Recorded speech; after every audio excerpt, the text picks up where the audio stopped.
Okay, mic check, mic check, mic check. Should be good to go on YouTube. I think I'm even on Instagram right now as well. Mr. Blue here, TradePhantoms.com. Let's dive right into it. Right? Live trading and analysis, morning prep. Today's date is going to be Tuesday, May 20th, 2025. And I'm coming at you fast and furious here today. Let's see. We spoke about this on our morning prep session, not our morning prep, our Monday prep, weekly prep session, just in regard to news, economic news, planned economic news, or I should say this week, the lack thereof. Today being Tuesday, May 20th, of course. In terms of the U.S. planned economic news, pretty quiet here today, not much of a catalyst. Aussie dollar forex. I love me some forex. They did cut their rate, so everybody's kind of cutting rates except for the U.S. So at least for right now. So J Powell, Jerome Powell's under pressure for the right. Not really, but U.S. has not been cutting yet. We do have Canadian dollar CPI came out. That's a pretty big one there for them for CAD. So it's pretty light in terms of the U.S. No planned kind of economic news. We talked about this. We spoke about this yesterday.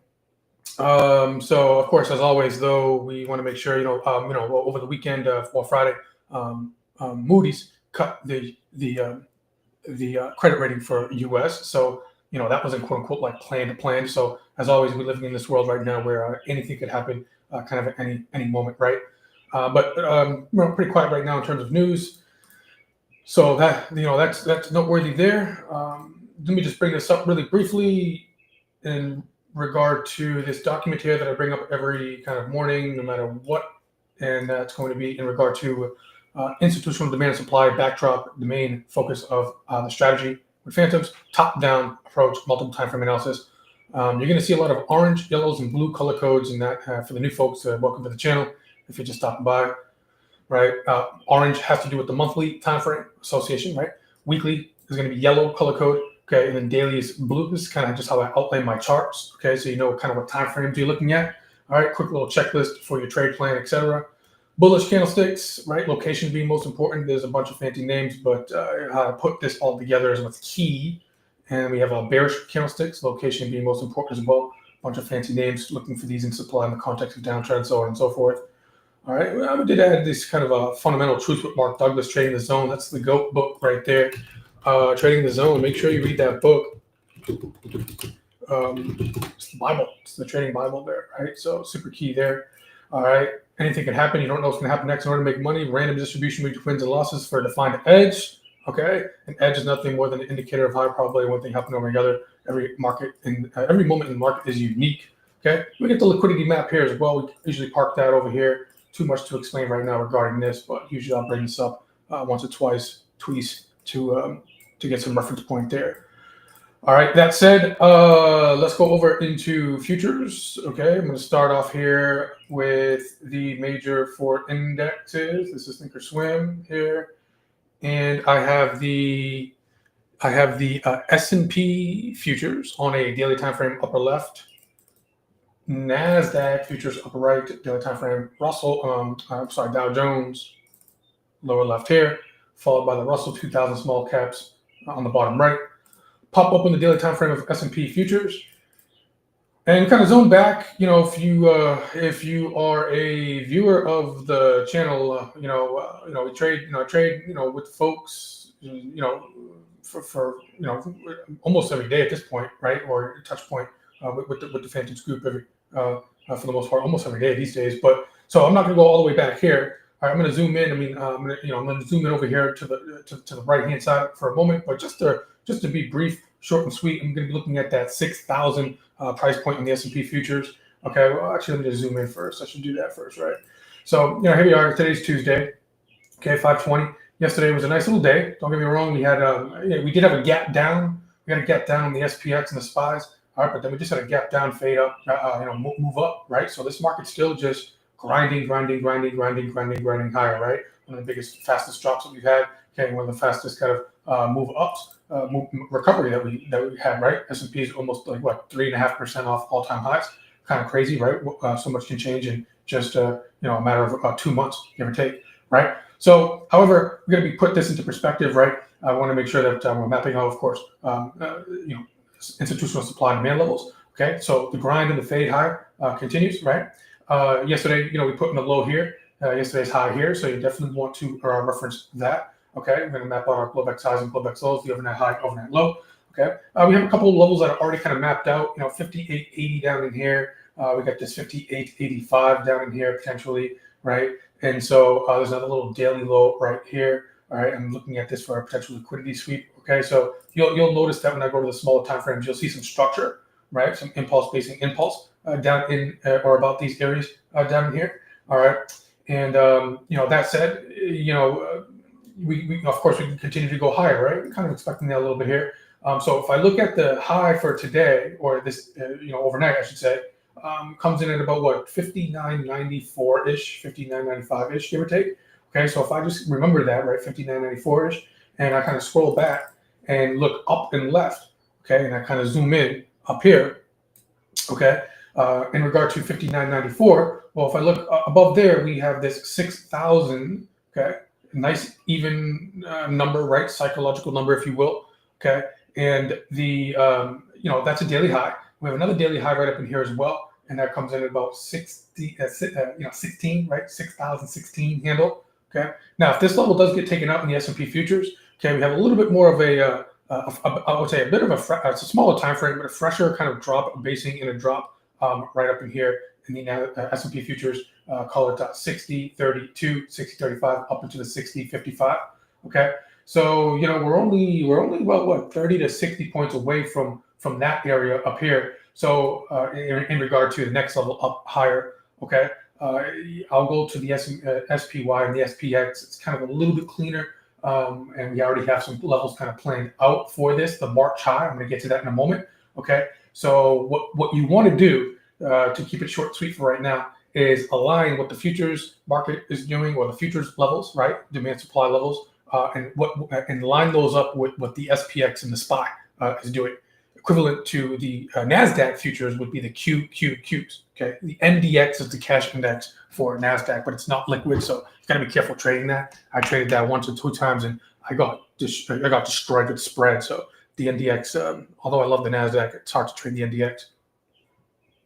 All right, so QQQs are going to be the way to go in regard to stock options ETF. So we're gonna line those levels up, right? And March high is going to be very important coming into today and potentially tomorrow's session in the event that we continue to go higher.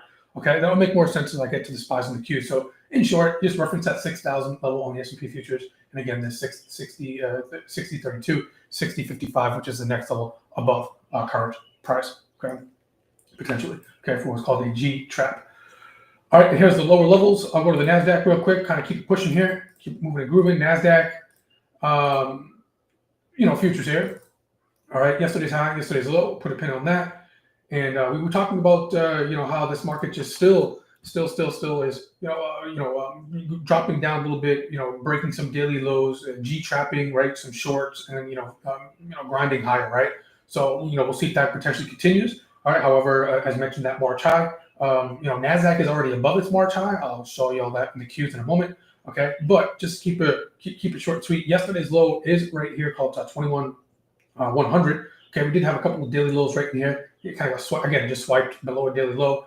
Couldn't even really get to this 2105 level that I had, an impulse right there. It just kind of ripped up yesterday, right off that gap down off the open. Okay, so we'll drop down to the 6-minute time frame. We'll map out those levels on the small time frames. If I look up and left, right now the high, or I should say, the high overnight so far, which will update 21,565 rounded, right? 21,565. So if I look up and left, okay, up and left above that, okay, zoom in, 21,565. Am I right about that?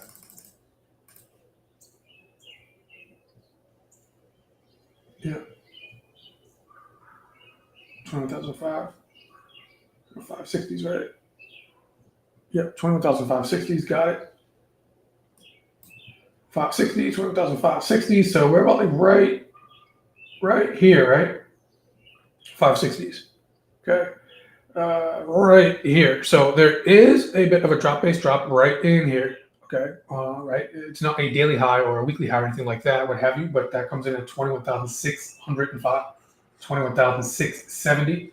Okay. Now the next daily high above that, okay, I would always have I would suggest a reference as well as 21,820. Okay. So the 600 and the 670 handle, right? Just the last three digits. Okay. Could be a supply level here for G trap. Also, that daily high up here, 21,820. Okay, that's what kind of the levels that is above current price right now.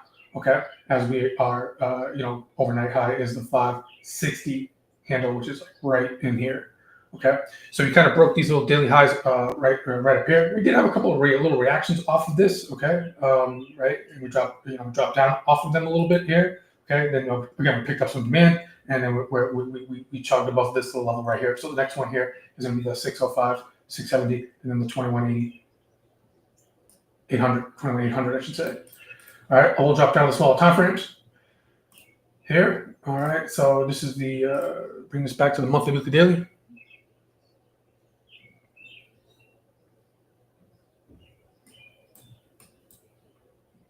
All right, just for the new folks kind of visiting, you get the monthly here on the left, weekly here in the middle, daily on the right.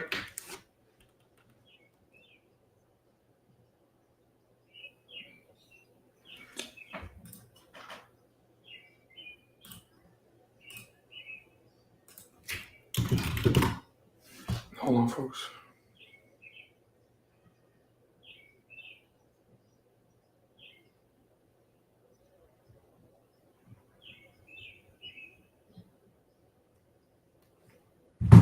All right, S&P futures, 60-minute time frame. 1 hour time frame here. One of the first things we want to do, map out what's called the Globex or overnight high. That comes in about right here. Globex low, right here.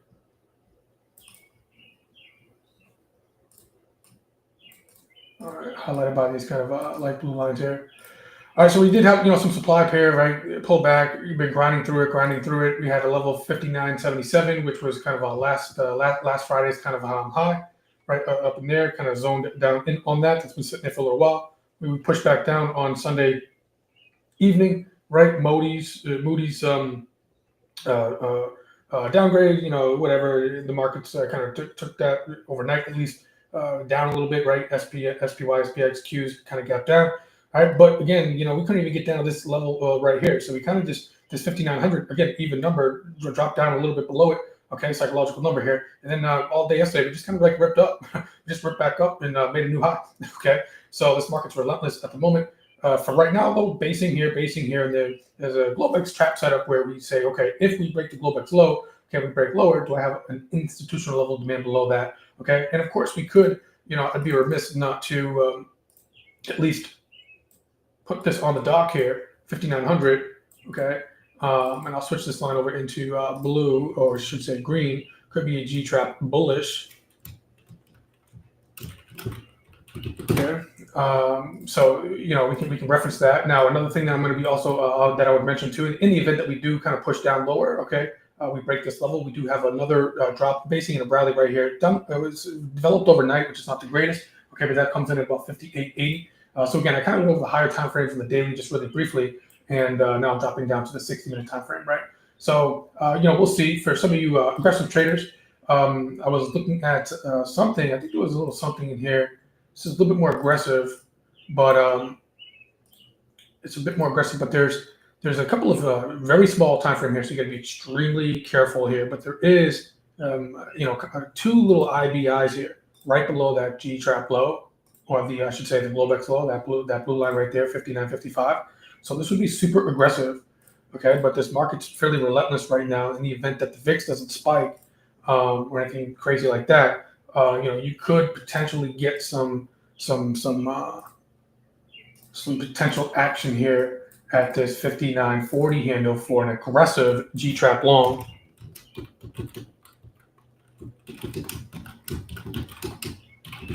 Okay, keyword aggressive here, asterisk on this.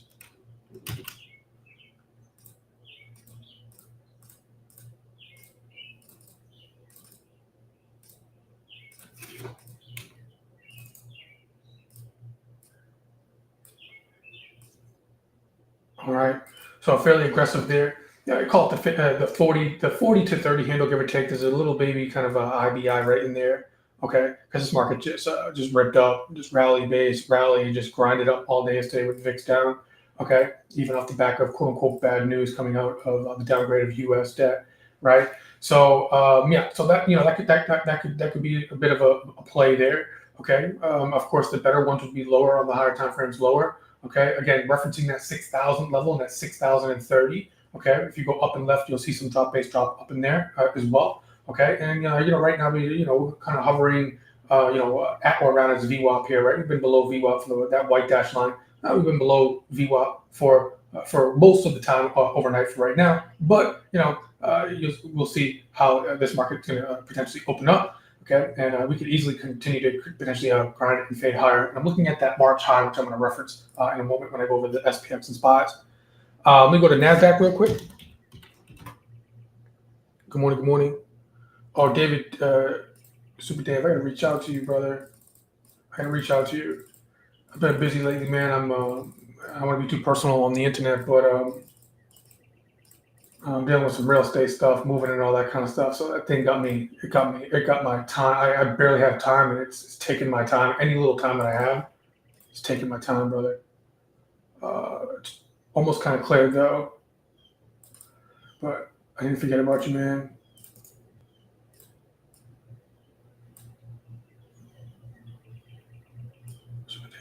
Super Dave.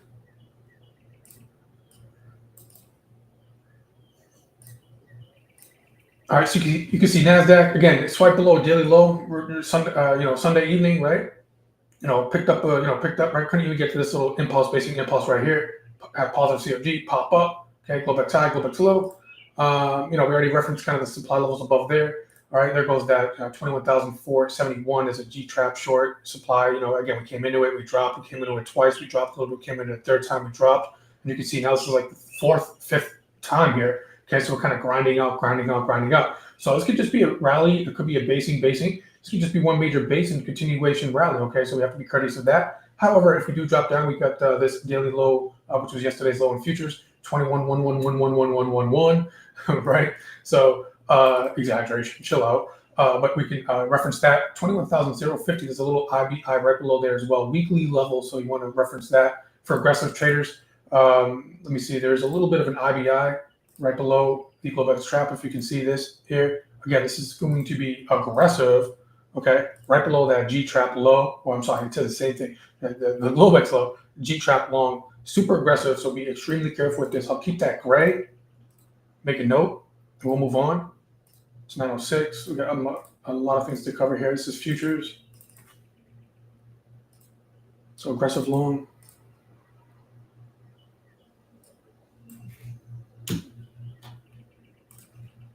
How good are you at, well, I guess we could talk on email. I know you're kind of like a coder type guy. How are you okay with like editing like videos and like social media editing and stuff? For example, like if I gave you a video and said like soup this up, is that your wheelhouse?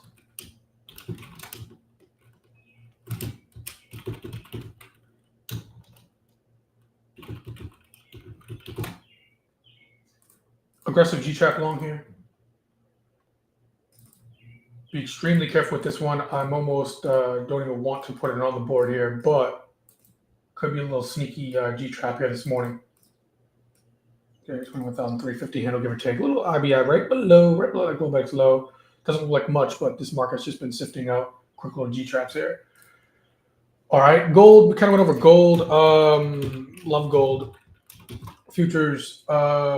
We have this monthly, weekly, daily. I'm kind of hoping to see if we can get down to this weekly level down here. Got monthly on the left, weekly here in the middle, daily on the right. We do a little bit of a what's called a faking breaking here. So we had this basic impulse test. Came down, tested it once. Nice little rally out here. Failed to make a new high, as I've been mentioning here. Came back down, tested the range. Kind of putting in a range here. Okay.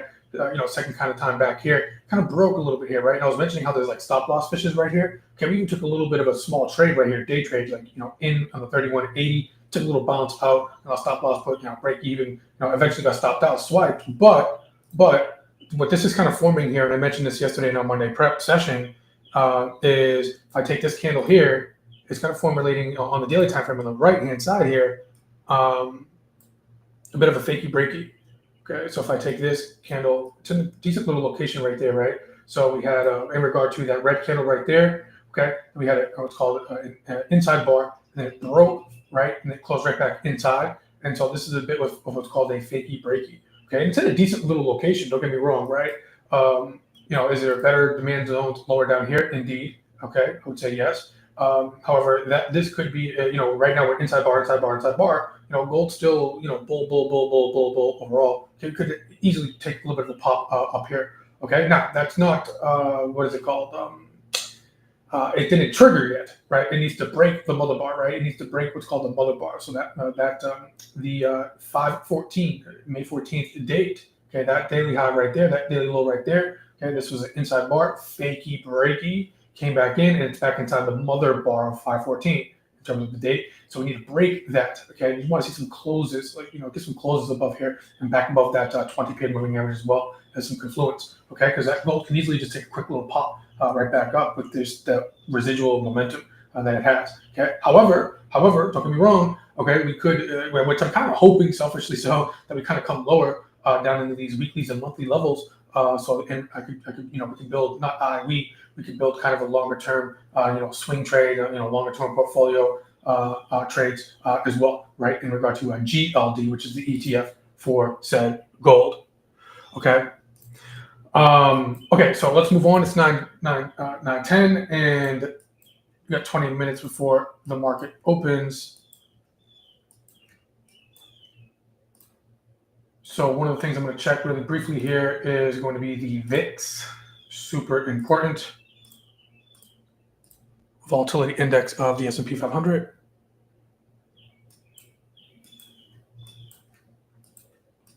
And in short, VIX down, market up, VIX up, market down. A lot more to that, but so far this morning we got the VIX. Slightly, it's basically flat, slightly down. Okay. Also, we're going to map this out on the smaller time frames as well. One of my favorite things to gauge is the vol market volatility. All right, overnight high, overnight low. All right, right now, VIX is on its overnight low, so VIX continues to go lower. Just using yesterday as an example, right? All the quote unquote news about the downgrade, right? But off the open, VIX yesterday just opened up. VIX went down and continued to trend it down lower as the markets continue to gap down, but grinded and faded higher. Okay, so it's inverse opposite correlation. So if the VIX continues to kind of grind and trend lower, or just doesn't go up and spike up, well, this market could continue its kind of push. Okay, this push higher. If VIX does kind of spike and hold above the overnight high and kind of continues higher, okay, that could be a little bit more, I would say, heavy. The market could be a bit more heavy, and markets could be grinding a bit more lower. Okay. Okay, Dave, Super Dave, I got you, brother. Noted. We got SPYs here. Just go to SPYs. Daily time frame. We're going to stop moving it here. All right, now on the Monday prep session, we kind of go over in detail kind of overall kind of longer term macro things, so on and so forth. But for today, for day trading, all right, yesterday put in a nice bar. Okay, this is why it's sometimes just looking at the news and sentiment, online and newscasts and so on and so forth, radio stations. You think that this market was going to over the weekend get crushed because of Modi's downgrade, right? So gap down, but all it didn't even have a wick yesterday on SPY. It just ding, ding, ding, ding, market open, right? Up, right? Straight up, right? So put in a nice little bar there, and overtook the whole prior day's range of Friday, right? Gap down, outside gap down lower, boom, engulfing bar. Okay, so that's a nice little strong stance there. We'll see if we can get some continuation off of that. But remember, I spoke earlier today, where not too long ago, a couple minutes ago, where I was at that March high.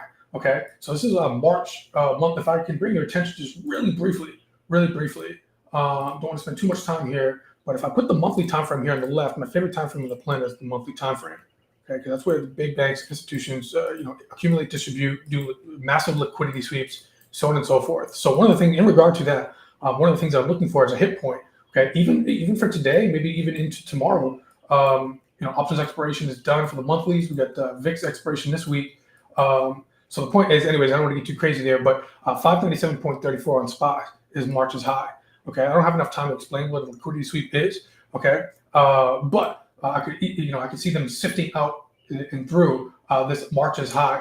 We trap some more buyers up here on this pump move up. Okay, and then potentially begin a little bit more of a mean reversion, because at the end of the day, this market does need to kind of calm down a little bit and mean revert at some point.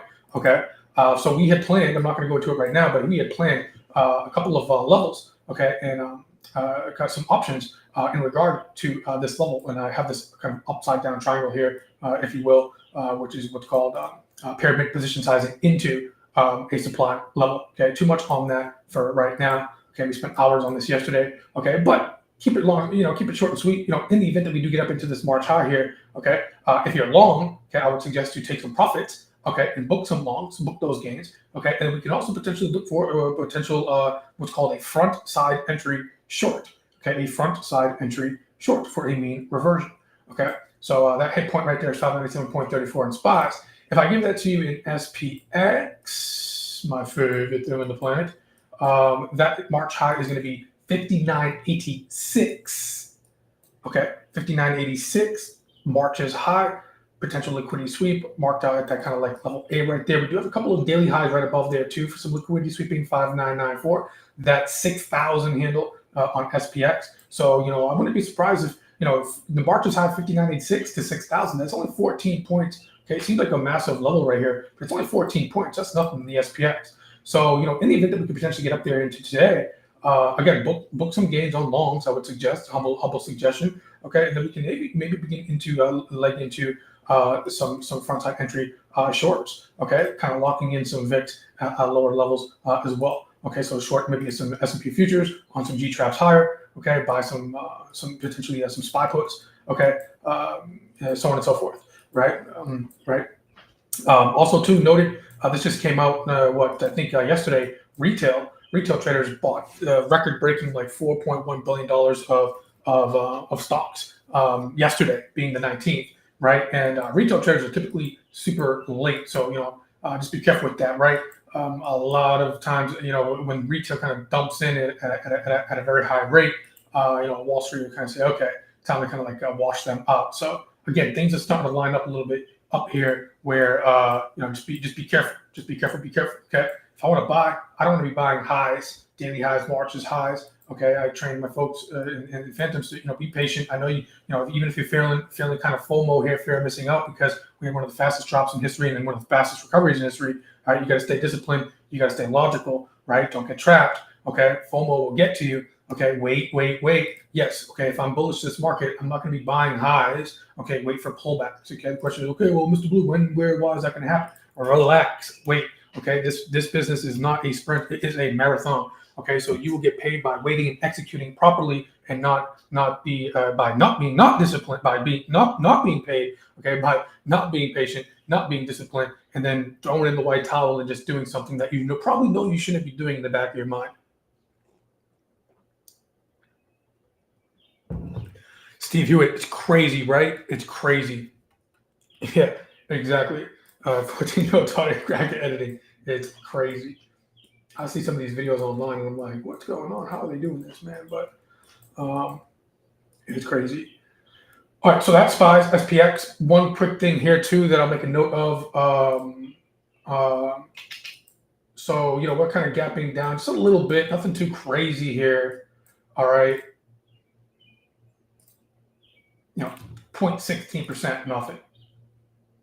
SPX, 0.60%. So we're going to be opening at or around the 59.55, 59.50, 60 handle on SPX. Now this is something called options depth, kind of advanced here, market maker exposure. And I'm just going to kind of zoom in over here. Definitely don't have enough time to explain all this. This is a heavy topic here. But what we were talking about this 59, maybe the opening price 59.50 handle. Okay, 59.50, and so we are, we do actually. What I noticed today is if we open up So long story short here is this. 5950 is right there. We have a nice green peak node right here, peak gamma, positive gamma node here. However, above the 5960, we have a little bit of a negative GEX or a lower gamma, what's called a TRO, right up here. And that comes in at about between 5690 to 5980. So from 60 to 90, 60. I'm sorry, geez, I got so much things in my brain to try to get out. I apologize. 60 to 80. There we go. 5960 to 5980. Okay, if we can get above that 60 handle, okay, there is what's called a little bit of a negative GEX regime here, okay, which could kind of catapult this market a little bit here, okay. It's a little bit more of an advanced topic here, okay, but I wanted to give Phantoms and the team a notation regarding that, okay. From 60 to 80 is going to be a nice little decent negative GEX land, okay. So I would suggest to mark that up, okay. So from 60, actually right here, to 80, which is right here, negative GEX. I'll kind of put that in like an odd kind of purple.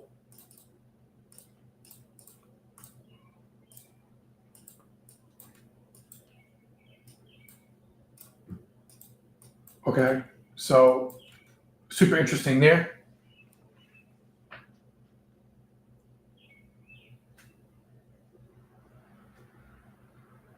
Yeah, OD is insane. I love it. Joe Frank.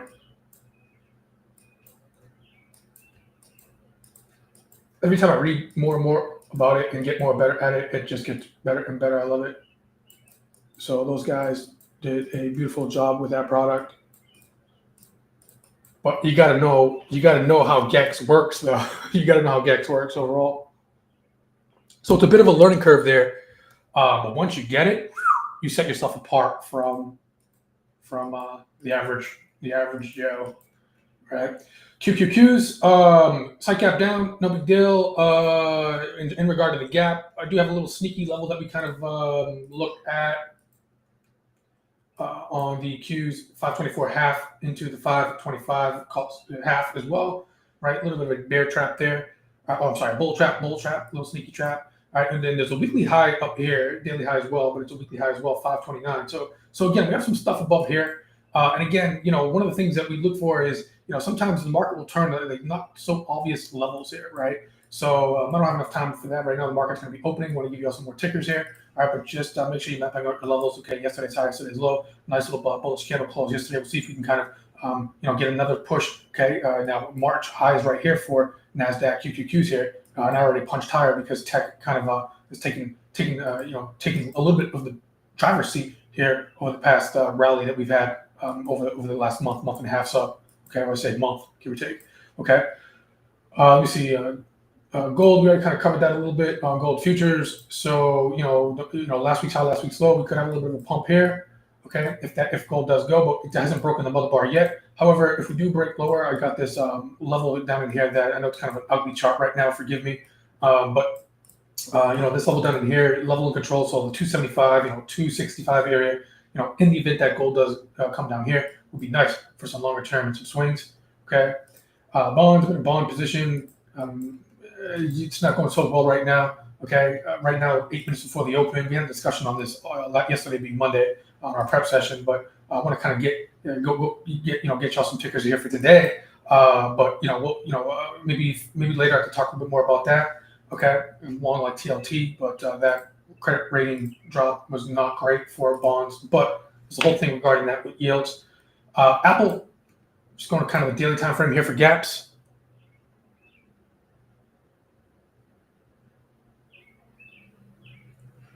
Oh, I heard about that, Joe Frank. Yeah, they're going on X. Noted. I was about to hit the Discord to see what the guys are saying there about what platform they're streaming on. So they're doing on X. Noted. I have to take a stop by there myself.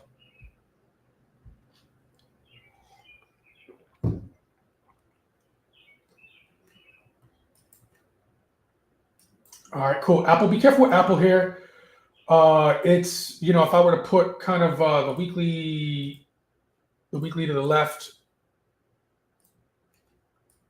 two tickers that I'm already looking for right off the gate that you might want to write down is Hood, HOOD, Coinbase, Tesla, Nvidia.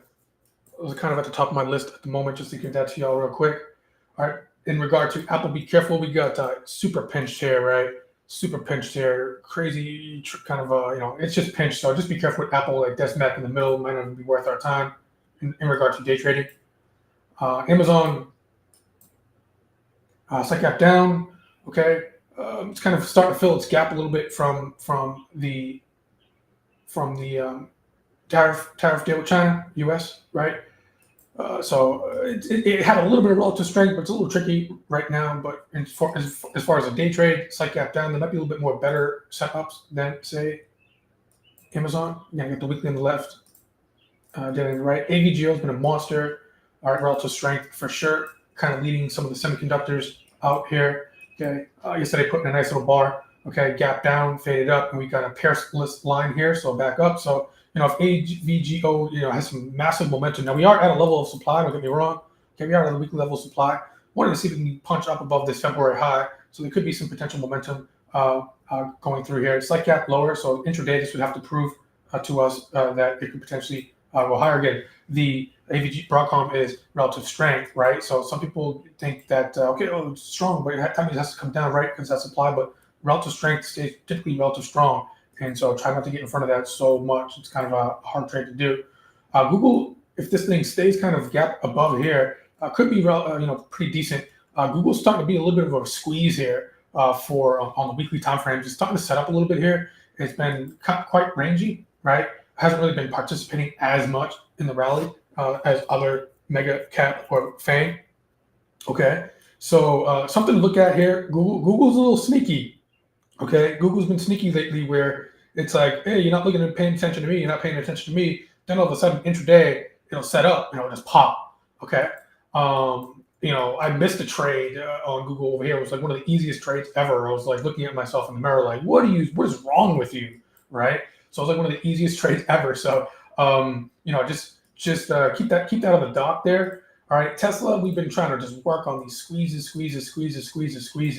It's been great. Been doing very well on it. Took a loss on Friday on it, but today with a gap up, there's another thing that we look at, what's called GAGSpot. This is another great platform in regard to options, and one of the things that we're looking for here is going to be what's called we're looking for squeezes, right? So all these are here are sold calls. Yellow, orange are calls, purple are puts, and everything to the left axis is sold. So we have a bunch of sold calls here. And so if Tesla continues to go higher, these shorts, this is a sold call is a bearish play, and it's what's called negative convexity. So if markets rally up, you know, short calls get destroyed. Okay, so you know, and they're back here, right? So we got a 340, we got a 345, we got a 350. Okay, so Tesla's gapping up to 348. So if this thing gaps up and continues and holds its bullish stance intraday wise, okay, we could potentially go on another little squeeze on Tesla that has been underway for quite some time now. Okay, quite some time now. Well, we got to put a reference point on this 355, 360 handle, of course, with supply. If I look up and left daily time frame, indeed, don't get me wrong. Okay, but this little pullback here over yesterday. Okay, and Friday, not kind of pushing through this. Okay, maybe got a little bit more of a power, right? More power, refuel, right? And then see if we can get a pump. We're already gapping up already above here. So people who are like, yeah, see, I told you Tesla's going to be going down. My shorts are working out. And boom, gap up. Oh man, what's going on? Again, right? So pain. All right, so Tesla's on the dock there. Microsoft, relative strength. We have a gap down here today. Let me get to NVIDIA, because I know that this is a nice little setup that I'm looking at. Now we are gapping down on this real quick. If I go to NVIDIA, there is a little bit of a squeeze. Now this may take some time on this, but we do have, I was looking at this yesterday. NVIDIA is fairly cheap too in regard to options, but there's a bunch of sold calls up here too as well for what's called a gamma squeeze, negative convexity. So that's another thing that I'm looking for. Now that might not play out in one day here today. Okay, Tesla looks like it might want to play some ball here for today. Another thing I'm just going because we've got 2 minutes to open. Another thing that I'm looking at here this morning is just right now hood. Um, Bitcoin very close to its all-time high, right? Everybody online is arguing right now. It's going to make an all-time high. No, it's not. And, people argue online, whatever, right? Trade the tape. Bitcoin took a little bit of a pause. Right? We were basing. So we'll see. I mean, right now, Bitcoin's down a little bit. Nothing too crazy. But we'll see. We might not make it high, but we can just give you a base, easy break here. So one of the things that I own Bitcoin, of course. Like who doesn't? In regard to all of that, I'm looking for some kind of crypto plays here, and hood's going to be a decent one here. We have a nice little, nice bar takeout here. Now we do have supply. We are at supply and do have supply right up here, essentially all-time high supply, but it's getting some really good momentum right now. All right, so we've got a little bit of room here to go. Potentially, so that's something that I'm going to be looking for here off the open. But as always, we have to make sure what the tape is saying off the open. Coin as well, another one. Okay, there's the bell. Do have to be a little cautious with this supply that's above here. So again, we do have some stuff above current price. So we're gonna be a little cautious on that. Wait for the setup to develop. Switch this over into the daily on the left. Switch this to the 2 on the right real quick. Be patient. Let me just get some quick internals.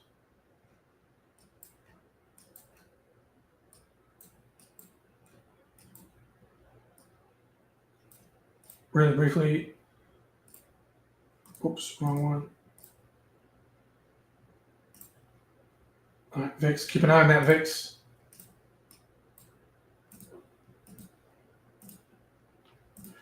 These things are, it seems like it might be late dark pool reporting. And we're talking about that right now. Advanced declines are positive. Negative. Negative 570. Uptick though. It's not extreme. Positive negative 2000 will be extreme. Vol D volume on the NYSE. New York up versus New York down volume. Slightly negative, but not extreme. -1. We'll see how that plays out. All right, so far we have, of course, a gap down. Let me get to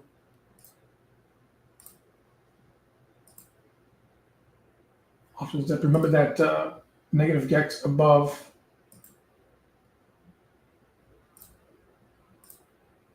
Just refresh this, make sure these tools are working here. All right, while that's happening,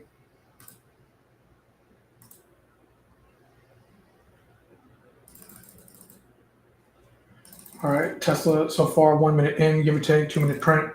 Want to see how this bar kind of closes. What's hood looking like? All right, so see off the open, we got to be patient. See, we got to be patient here. That's not what you want to see. We'll see if that bar gets taken out. Coin.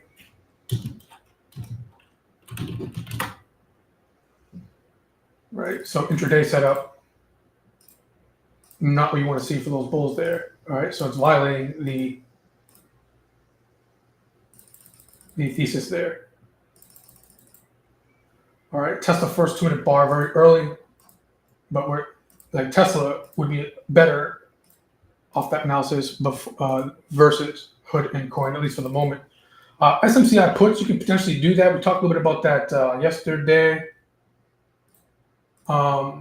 It's in kind of an accumulation stage. It is at a bit of a higher price at the moment.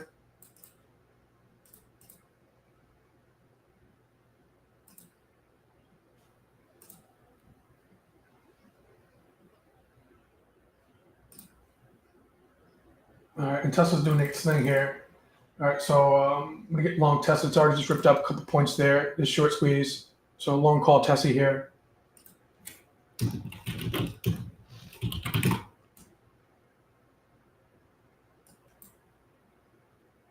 I'll go with the this Friday's expiration.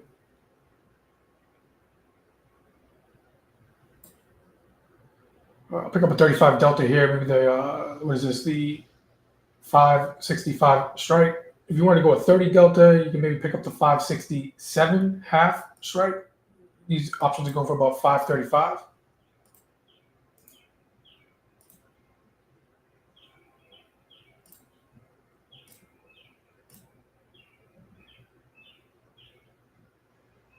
Let's just got filled to 518. I'll put this over here.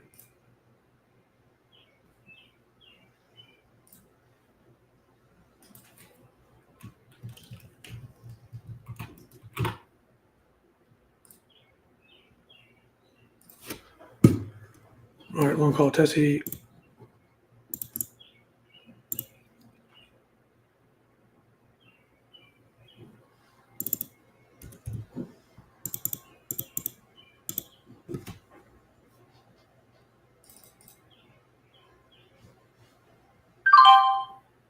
Yeah, put some limit orders out here. Put a limit order out here at 590 in terms of premium.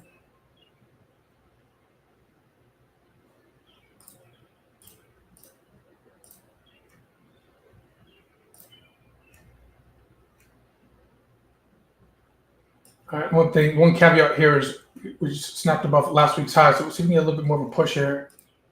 Pull daily view out.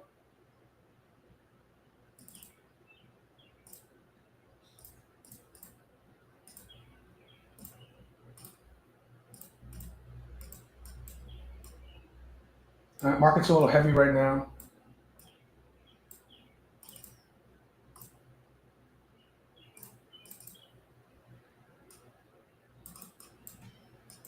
All right, long call Tesla. We'll see. Make sure you get some limit orders up here to TP. Take profit.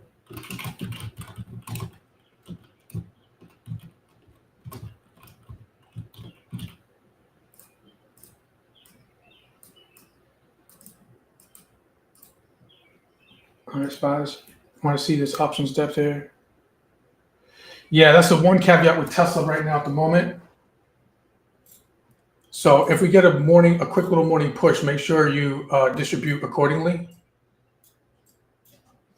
All right. In other words, we're already kind of getting that bit of a push here, right? Does that make sense? Could you already TP some? Give me yes or no.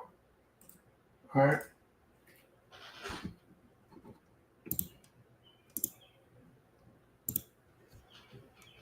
All right.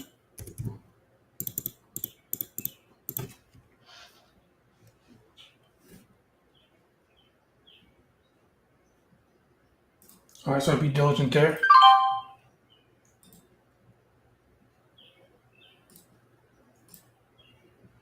All right. Make sure you get your limit orders up.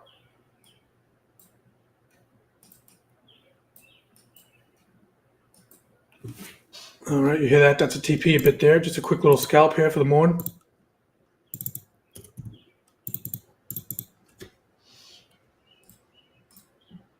Okay.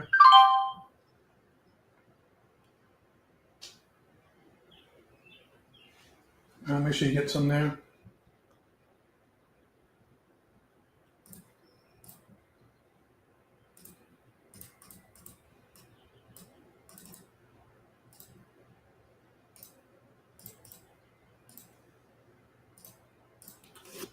All right. Make sure you get some.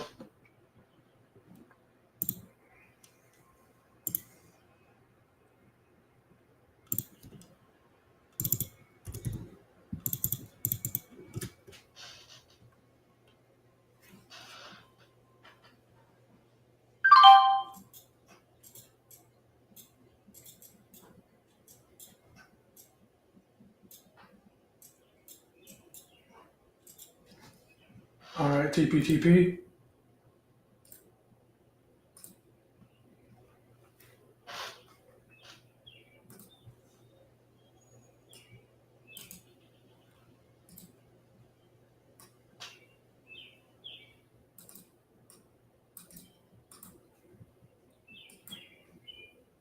All right, let's continue. Drop some size. Okay, let's see. So we got the official open here. We got something. We got some stuff here. Looks like it's spread at 59.30s.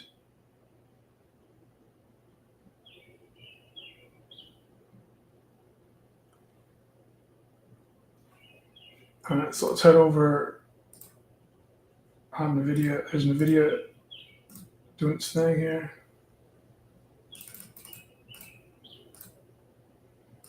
First final bar on Tesla. Tesla is decent little 5-range bar. Market's a little heavy here. AMD breaking down.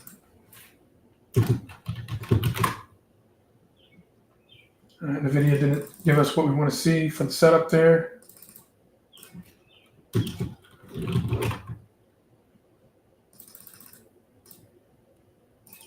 All right, Hood's looking okay. The 5-minute close, fairly decent. Hood's trying to do a little something here. That white line right there is VWAP. So you can see Tesla back on the map here, right? Still doing its thing. Make sure you get some limit orders up here.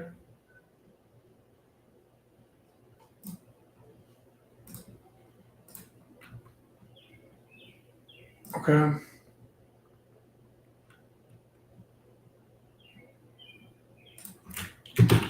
Coin.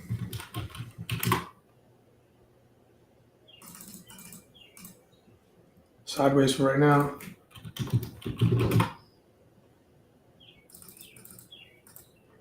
Let me see. Let me prep some Hood here.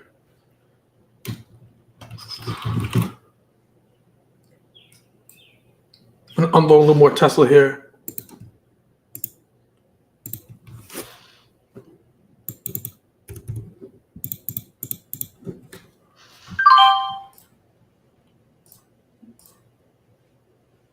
All right. Just as Blessing was mentioning in the chat there is some overhead supply there, so I don't want to get too crazy. You could still, still working on it. VIX on those. So we mentioned SMCI.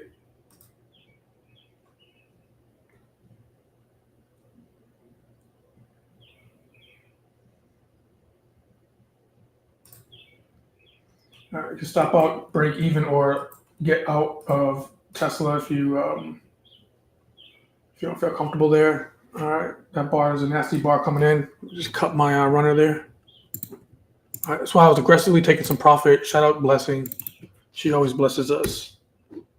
TradePhantoms, the queen. She knows the deal. All right, I'm flat Tesla for the record, okay? All right, no give backs. Supply overhead. Market's a little heavy here. All right. So a nice little scalp here, 10 minutes off the open. Let's see.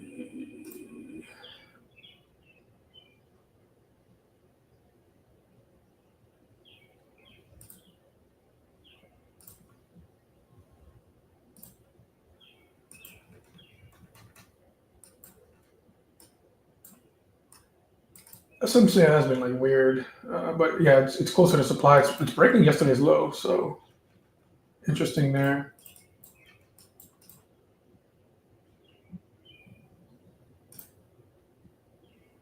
TLT on the gap down. Yeah, we talked about this yesterday. I mean, calls for like $2. They were going for like $1.22 yesterday.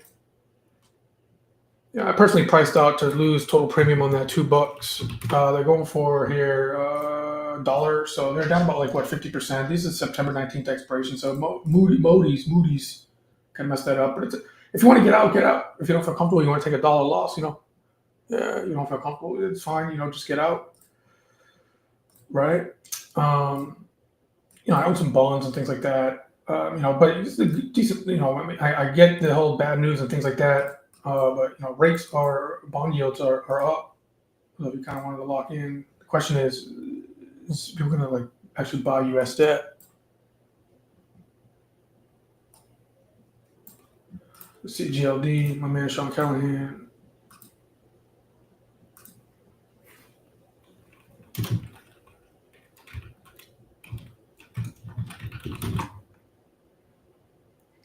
Yeah, gold's rangy right now. We need to range up, right? Over higher time frames are still up, very rangy at the moment. We're multibarring right now, but this is a fakey breaky of that multibar. So gold just needs to pop,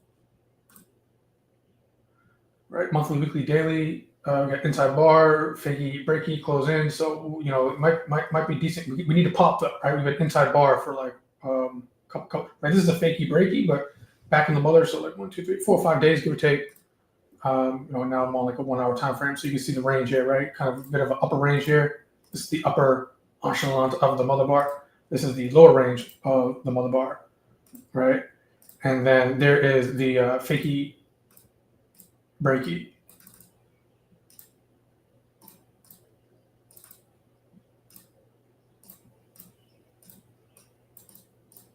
Right there. Oops. The circle there. So we need to pop there off that. Yep. It's been, yep. The monthlies have been inside.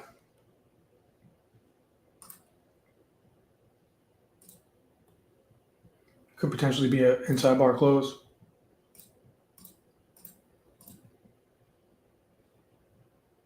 AMD breaking down relative weakness, coming into a little bit of a gap fill here. But AMD had, that's why when folks want to get long AMD, I was like, be careful with that. The 200 period moving average here outside of 2 standard deviations, so be careful with that. So we're going to do a little drop down on this. AMD is one of the more weaker ones here this morning. It's actually a wide range bar open here.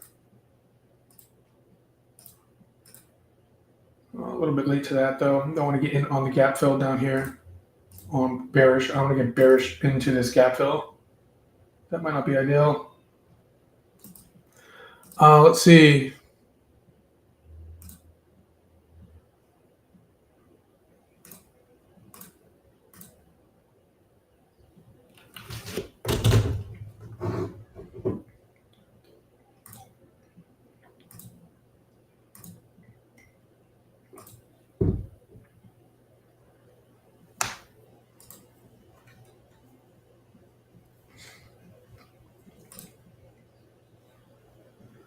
AVGO creeping.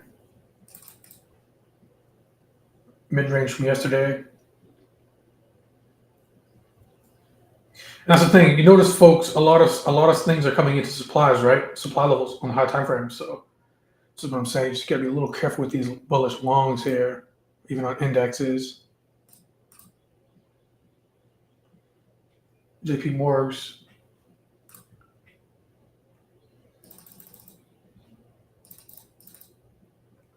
JP Morgan could be interesting here, giving us a little formation, wide range bar off open. JP Morgan could be interesting here.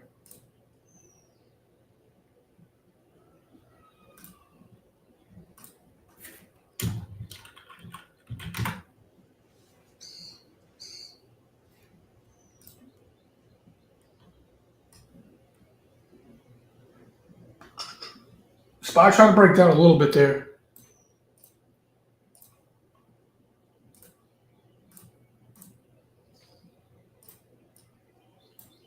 But just be careful with that. This market's still kind of in a bull trap mode. I'm sorry, bear trap mode. Cumulative ticket is lower.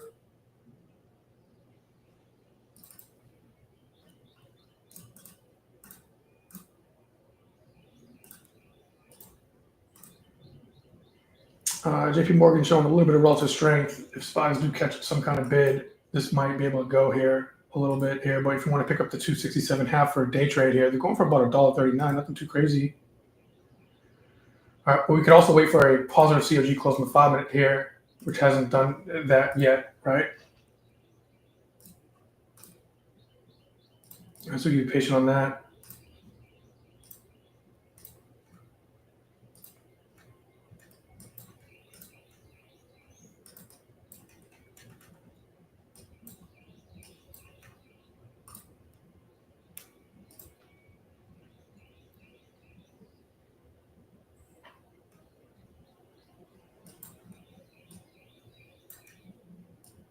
Yeah, the delay is super annoying.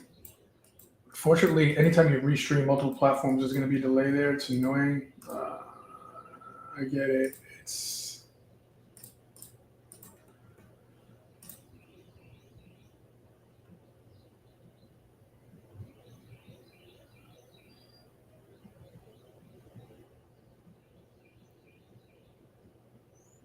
A little bit of a trail here. SPX 59.25 looks interesting.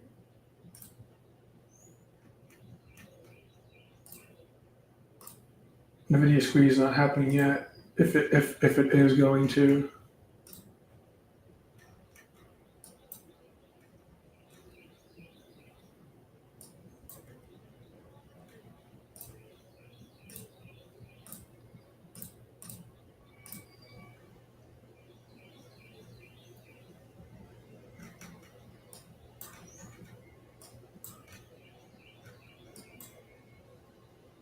This 25 handle is pretty significant here on GexBot, on SPX, and OD options ZEP. A little bit of a high gamma node there.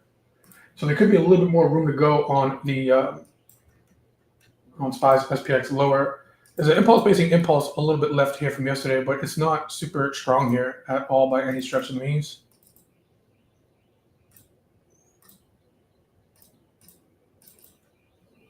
This would be more of like a profit take by the cover area if short. Take profit some.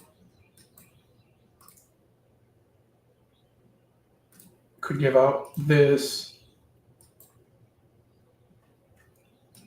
25 handle, which is a weekly retest level from over here. There's a lot of things here in regard to options depth and profile here.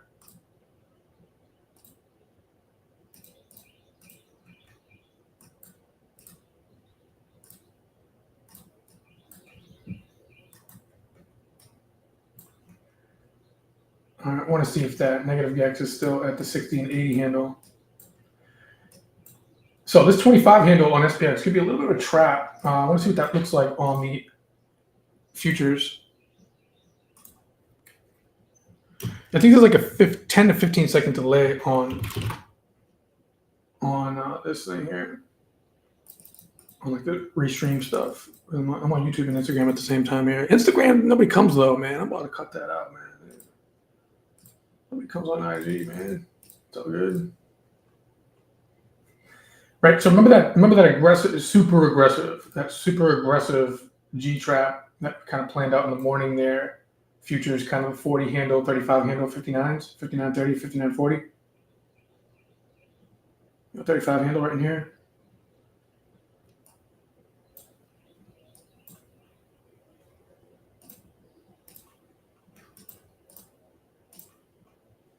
All right, VIX is up. We're taking a spike up, right? A little bit of a click up. Nothing too crazy, but we have to monitor that.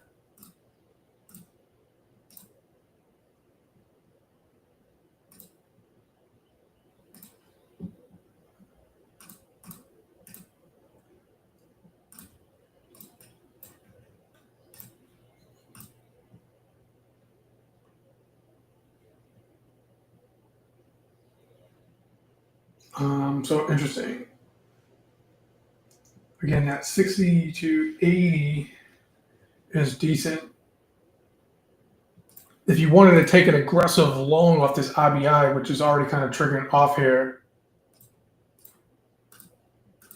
it's aggressive. JP Morgan up 10 cents, 20 cents. If you took that, give or take.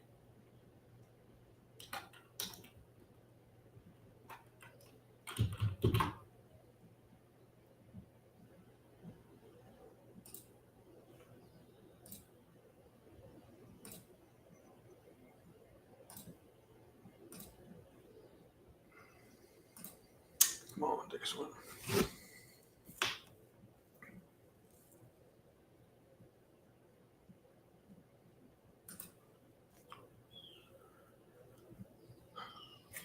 Come on, man.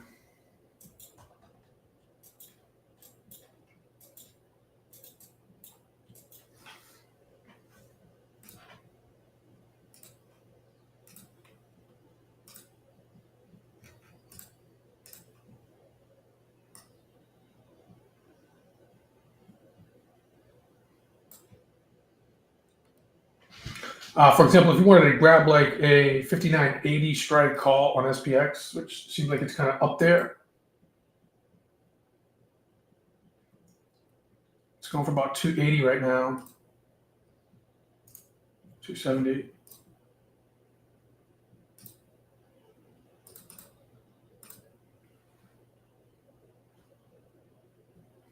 All right, just got some there. The SPX long call.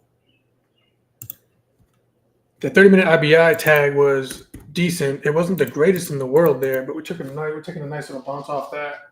Let's see if we can get a continuation off that. Now be careful with this though, because we're on VWAP.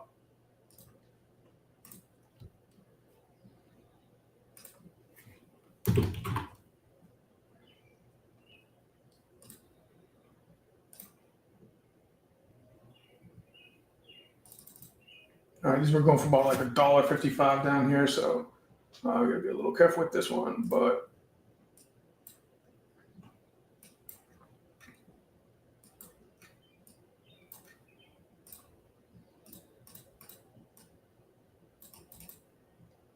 let's see if we can try to get a push. If not, just bail. All right, I wanted to see if we can get down to this 25 handle on SPX. We can still do that. Usually I don't like to get it in the first time it comes back above VWAP, usually unless we actually close above VWAP. So I'm taking a little bit of a risk here. Aggressive.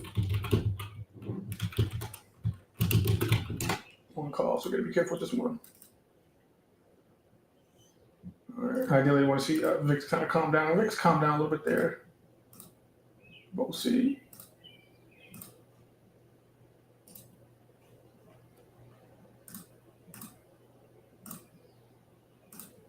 So probably could do a little bit better with the fill.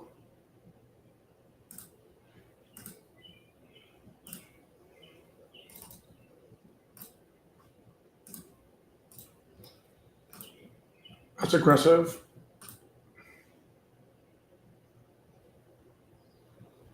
And that negative GX is actually dying down a little bit. I want to see that still continue there.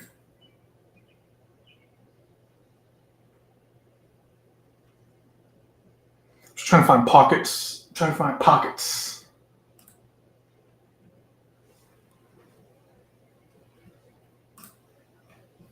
to get pocketed. Let's go. In about 4 minutes, we'll get a first 30-minute bar print close here. All right, we'll see what that looks like.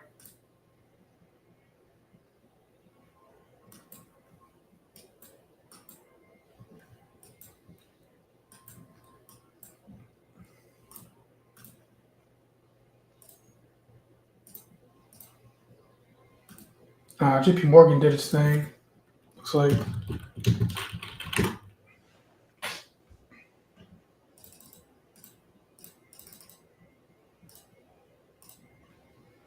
So JP Morgan is doing this thing here.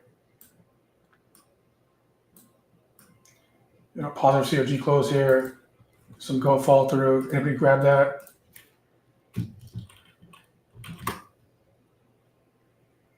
The options are going for like $1.30. They're about $1.70 right now for the 267 strike half. TP if you got that.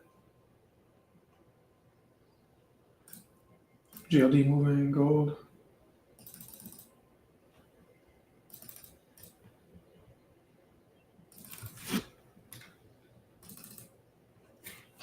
I'm not liking that SPX entry. Gold doing this thing, long call.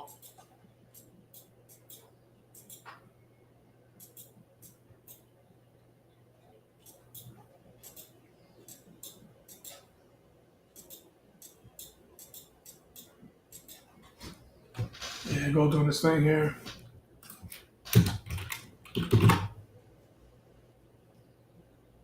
It's poking its head outside the mother bar here.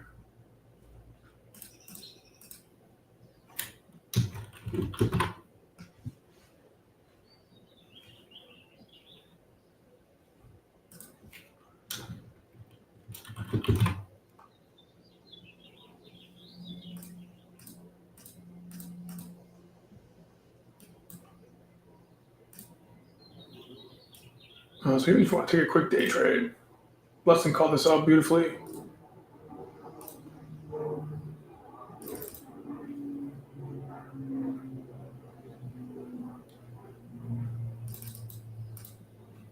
Starting to break out here. I'm not liking my SPX entry right now. Might have to cut that. If you get gold 43 delta here, 301. We're going for about $1.37.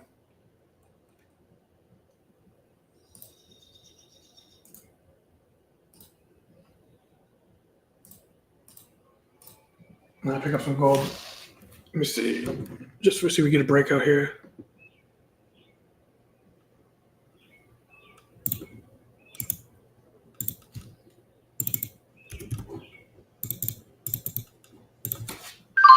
All right. So you see SPX down here.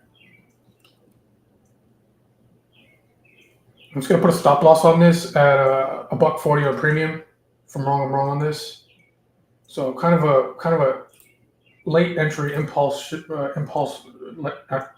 entry, if you will, right? So just put a stop loss on this, right? On premium, $1.40. From 290 to 140, give or take. So about a point and a half. We'll see. All right. Make sure you had a stop loss on that. And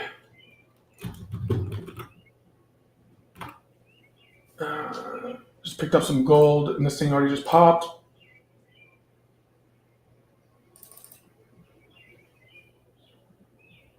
All right, there we go. So gold's going. All right, we can already TP this. Shout out blessing. All right, TP.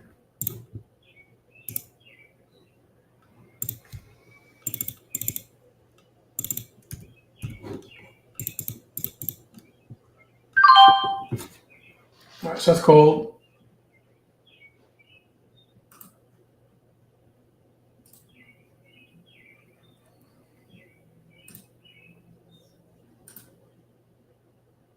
That SPX trade was terrible.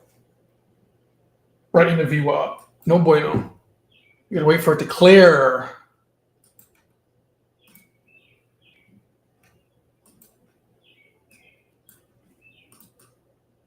All right, so put a stop loss, right?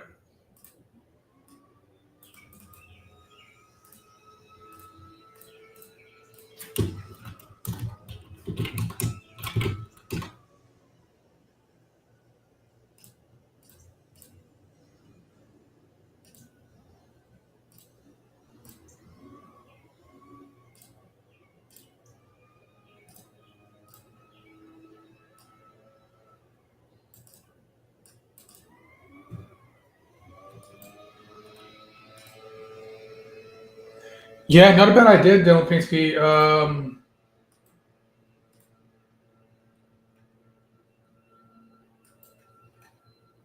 It's clearing. I'm just going to TP some more here. Just as a quick day trade. But yeah, you can indeed, based on that fakey breaky, you could potentially work on that. TP some gold here.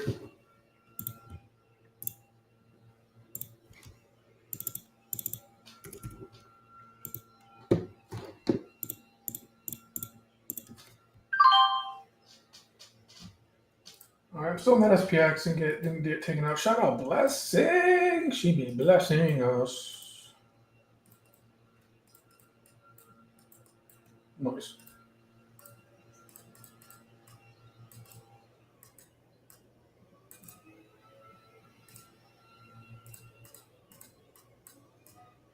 And Sean Callahan on Instagram. Sean Callahan.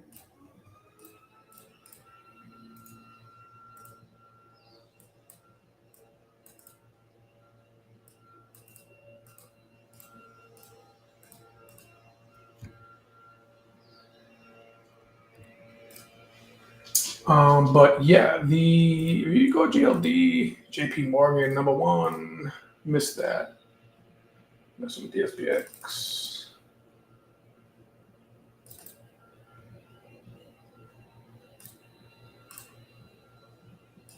Vol-D turned positive, but nothing crazy. VIX kind of hanging out mid-range, opening days range. So if that pushes up, if VIX pushes up, market will probably take another little clip lower. If Got me stopped out of that terrible entry in SPX, and then if VIX comes down, kind of grinds lower here, that might be a little bit of a push. We'll see. Cumulative tick lower, but kind of flatlining. Event decline's improving for what it's worth. Still negative overall, but it's this is a new day here, so I think it's going up a little bit there, but nothing too crazy. We're still below the zero line. So, but yesterday we were below the zero line all day, but it just fake grinded up, and the markets were ripping up. So we'll see.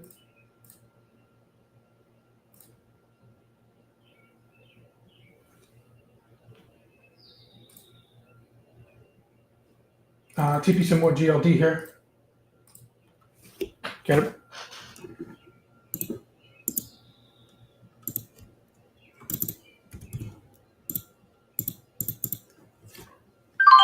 All right. Nice. Loser buys, writer sells. And fakey breaky, all right. Talk about this. Let's see if we can get. I don't want to be too late, but we're just starting to break out. Oh, we're going to go GC futures. Come on, man. Fakey breaky. All right, so I always bring this up. So there it is, like kind of in action here, right? On the daily on the left, on the right. I mean, right, boom. So we got some juice there. Even if you kind of went 90, 30, 90 days out, give or take on some options here. Pinsky went out like 90-ish. You get to August 15. Depends on your delta. Maybe you pick up some big open interest here. Like a 310 strike, 45 delta. Not bad, going for $9 for a nice little swing trade. 910 on GLD.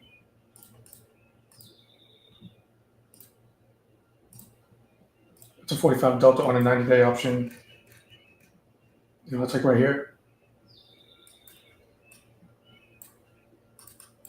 Right, so that's not out of the wheelhouse of, can it tag at the money or potentially in the money, 310. I'm going to go too far out of 310 here.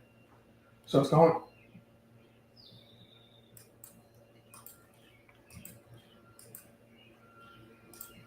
You can even do a spread, right? Maybe buy the 302, maybe sell the 3. What's the all-time high on GLD? 1718. Buy the 302, maybe sell the 20. So you bull call debit spread August 15 for about $6, 6.5. You do that. I just deploy this one real quick.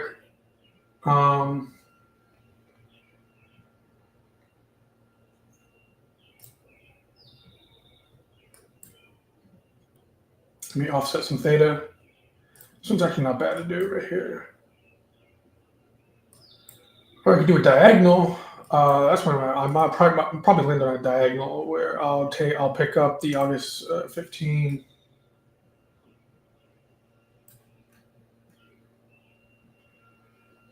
Maybe the 3030. I want some open interest in volume. Maybe the 305 August, and then I'll sell the quarterly.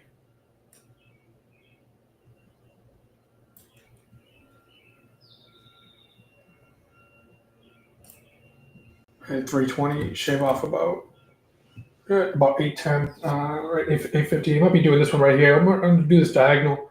By the 305 August, sell it's a diagonal spread, and sell the 320 quarterly. $8.50 debit there. Yeah, we have to clear that, Mark Wahlberg. That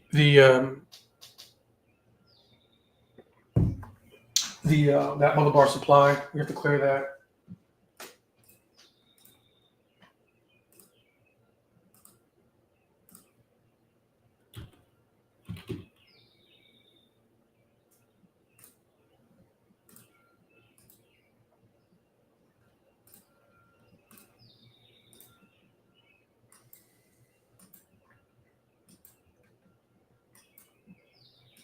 Ether. Ether's doing its thing. Monthly hammer. Bitcoin's close to all-time highs. Ethereum. I got some bullish play right here in crypto. We'll see if that continues. Bitcoin's at all-time highs. I'm more of a Bitcoin person, right?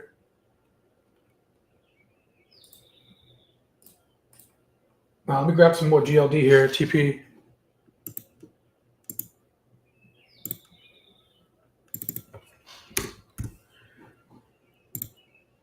Ether's decent.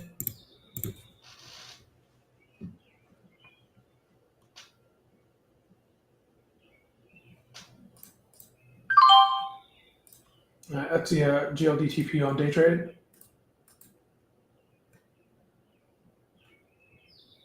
Man, this SPX play was not great.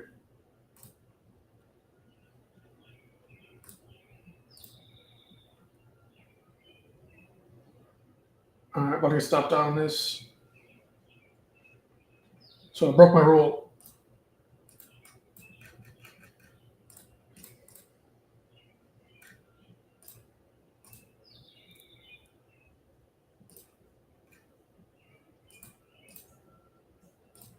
And I got stopped out. All right. Deservingly so. That's what you get. So you get, Mr. Blue. That's what you get for not following your rule.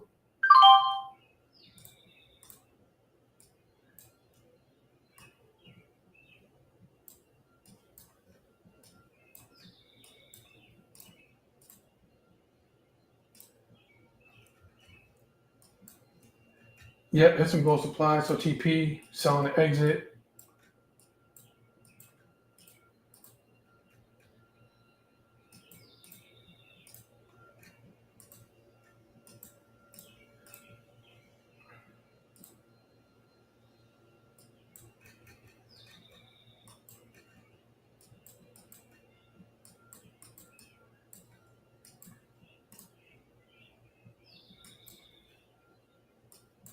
Potentially re-engage this, but shouldn't even have deployed. Should stay away from this for right now in the morning. Just trying to sift out some other things that are moving better. So it's just a little choppy right now in indexes. So you got to wait for it to close and clear. We got weekly VWAP, which is just yesterday's VWAP because yesterday was being Monday. So this is only Monday, and then obviously today's a couple hours into Tuesday, not even an hour, right? So we'll see. So I should have just been patient for the 25 handle if we got that. All right, but made a mistake there. All right. No BS.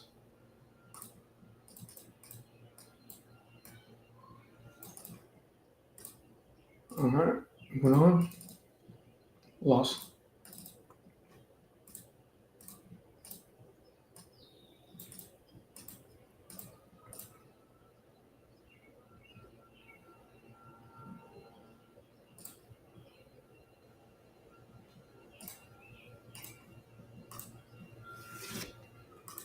Let's see.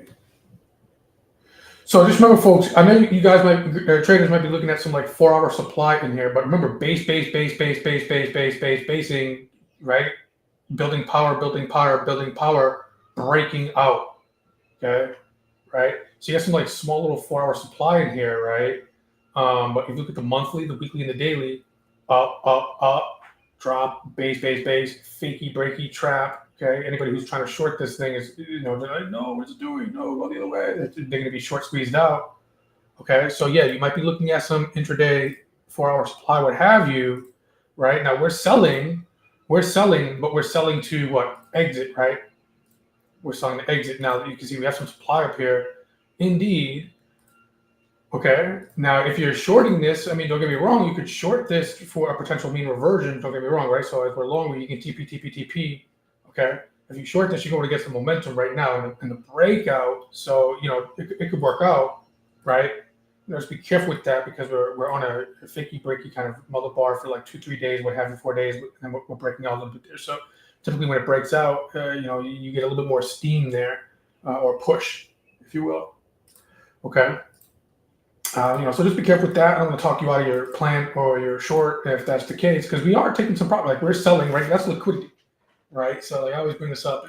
that's liquidity. So like what's happening right now is in gold, all right, we're in quadrant like 3 and 2 at least for the time being on the smaller time frame here, right? Buy into longs, and then as we get into new highs, sell to exits, and then if you're in, if you try to play the reversal, okay, you'd want it to rally up away from the mean, which we're a little bit away from, mean being the average.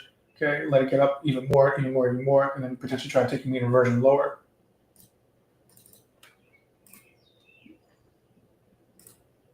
All right, but you see how gold's just punching, up, up, up. So like, TP some more GLDs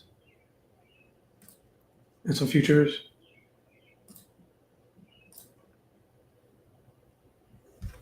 Grab this JP Morgan, man. Well, I went to the SPX and did a bad trade, and in the same time I missed JP Morgan, which was a good trade.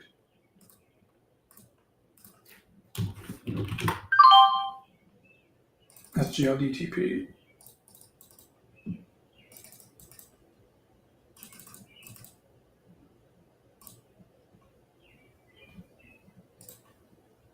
All right, the 2-minute gave us a COG here, positive COG.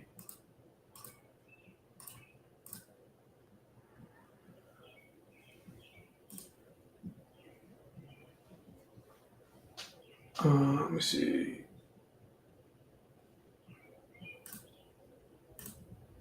An odd day today so far.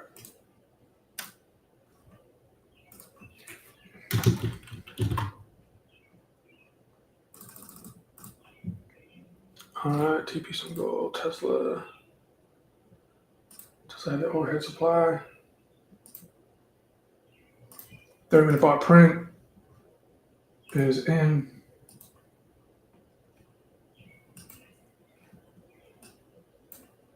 Could have easily just been patient with SPX here, bar by bar. Let me put a bar high here.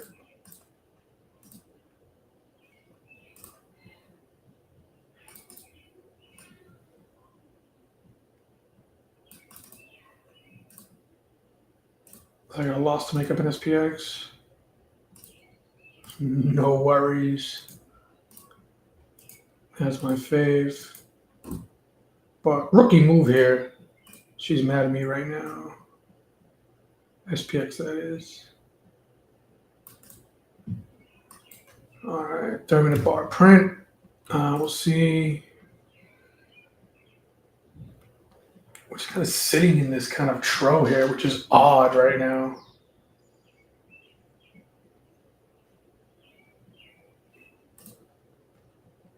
And we're on zero gamma, so that's what's happening right now. We're at like zero gamma, positive gamma, major positive here up there, major negative here. We're in the middle. So we're on yesterday's VWAP, today's VWAP on SPYs and SPX. So just mean revert right now, just for the time being. Yeah, no revenge trading. Relax. Wait for things to develop. We're just gonna eat it.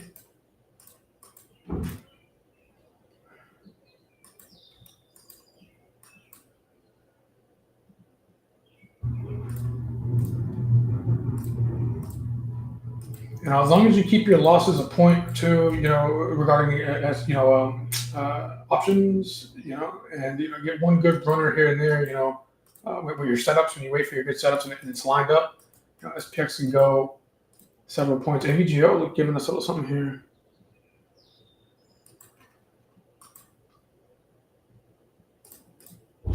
Trying to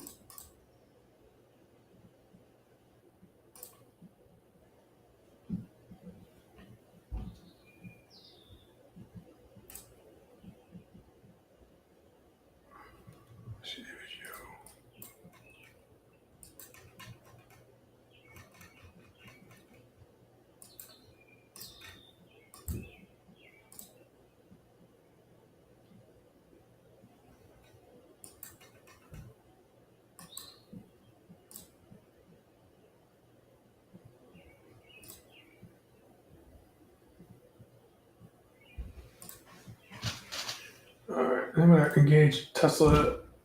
I don't like it because low VWAP could be a pop. want to make sure that this squeeze is still there.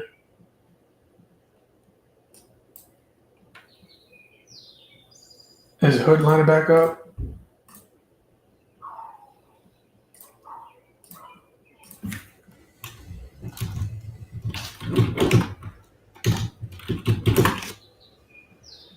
Oh, hood's doing its thing here. A little sneaky, but it's going. Snag.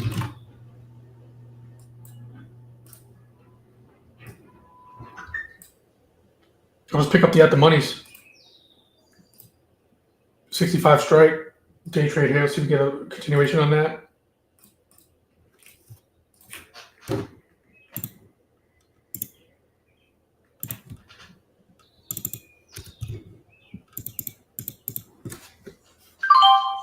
All right. May 23rd Expo. Ray shown. 65 strike. Gold close to the day trade watermark high. So long call hood here.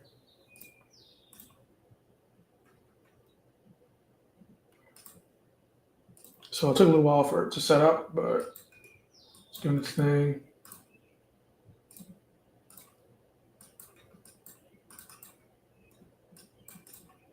All right, a little late. It's on a new high for the day, which I don't usually like as much.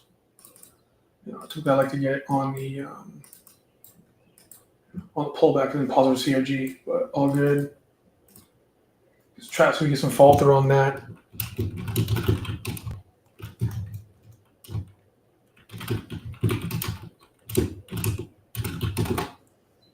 Bullish clock call. All right. Do we have supply above? I'm sure someone's going to type that in the chat. Yes, I know. We know. So we buy there, and we're going to put some limit orders up here to what? Sell to what? Stop close. All right.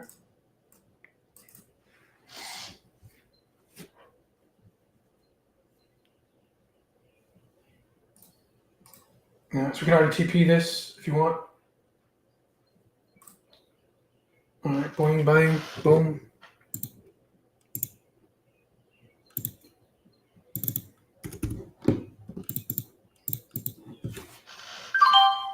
All right, so is SPX my wife talking to me again? I'm on the couch right now with SPX.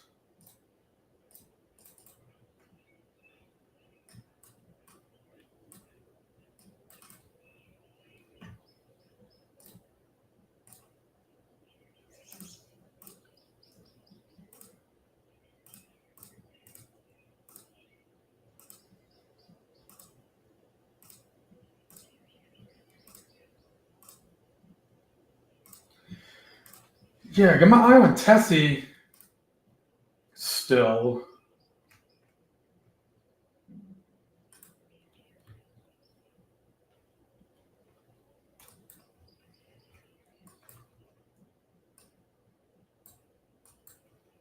This is kind of being annoying. Long baby, wow. I like that. Try to attempt to make a new low did not pop. Still a little aggressive. Again, we might be able to take another stab at this SPX. I think VIX is on lows. It's not on lows, but it's on a down take there. You're not making a high. You just got to be a little careful with the SPX. You could try to take a stab at Tesla, or you could try to get a pullback order there.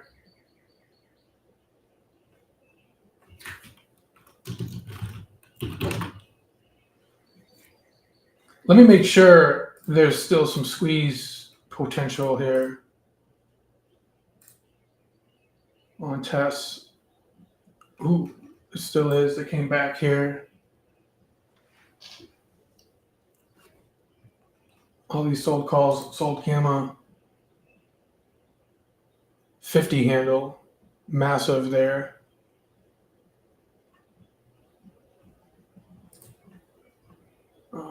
hood, up a couple cents there. We got supply above.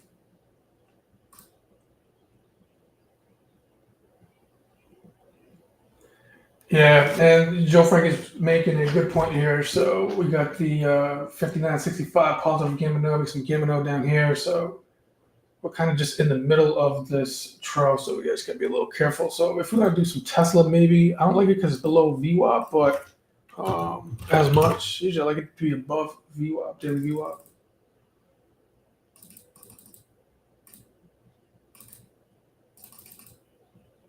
But it mean inverted, at least on the intermediate time frame here. This Fang's a little heavy right now. Magnificent 7.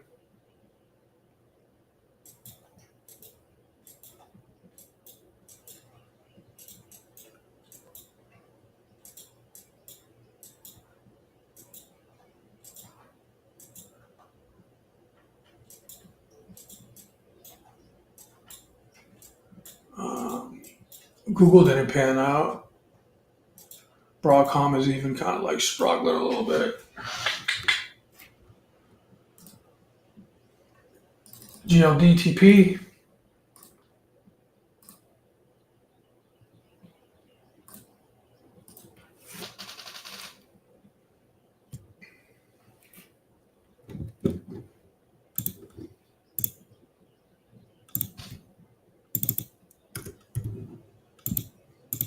This is a GLDTP here. All right.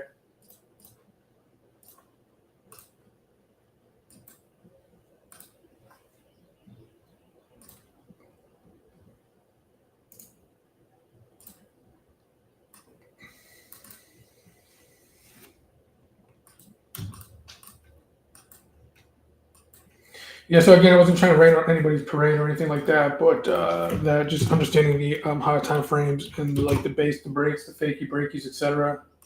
We're still in that supply zone. Again, we're selling, right? Right, we're selling in the supply zone. We're just selling to take profit. We're talk a little bit about that. But we can easily get a mean invert here, so that's why book some gains on longs. All right. I mean, hey, play devil's advocate. This could be a fakey breaky up here and come right back in the mother bar here.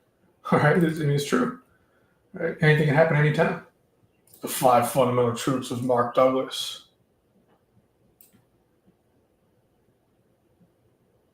Anything can happen, number one.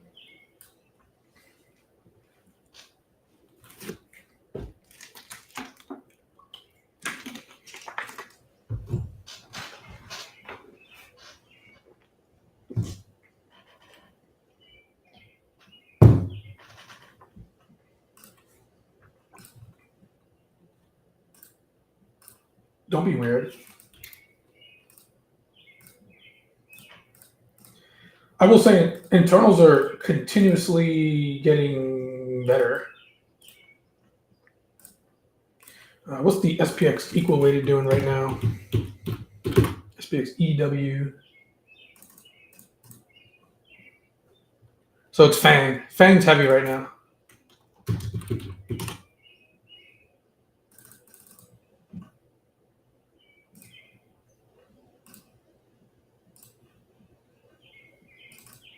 The Mag 7.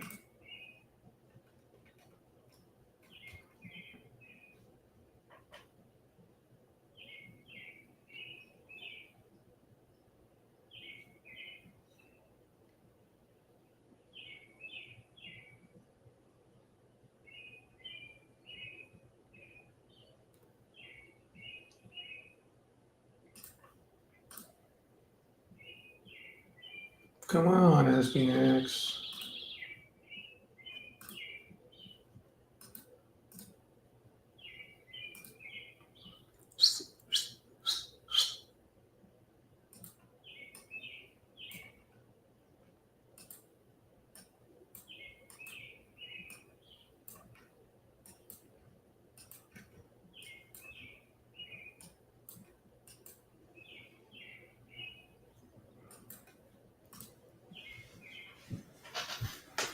Let me see. Fang's heavy. I could try to scalp some SPX. What time is it? 10:28. We're gonna get a first 1 hour bar close here shortly.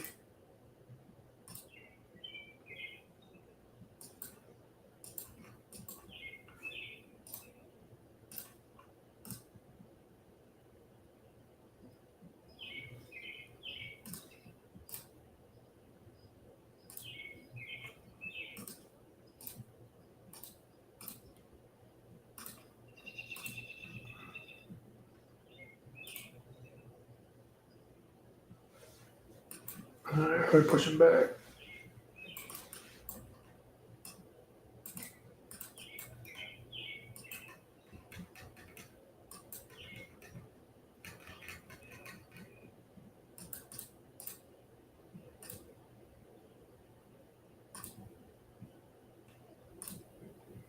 So if you want to add to some hood here, this would be the time to do so. Pick up a little here. Let's view up test. Yeah, we are up back close to those all-time highs there, supply. So this will add a little bit here and see how we react off this. So just pick some up there. 65 strike, just the same position that I was in here.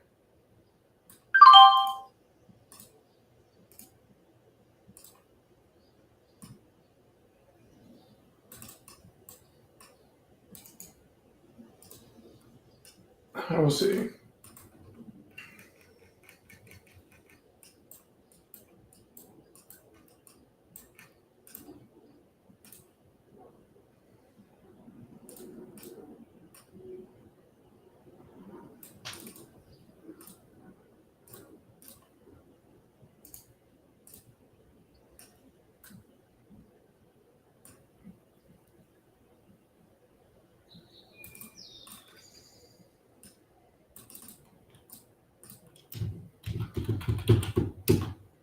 I go crazy with this one.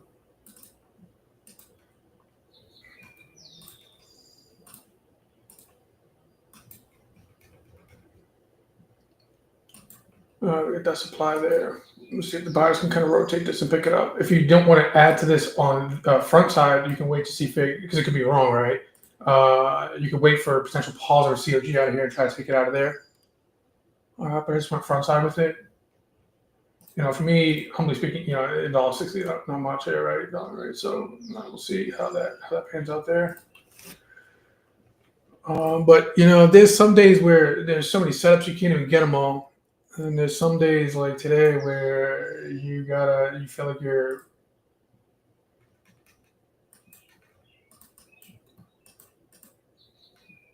digging for gold.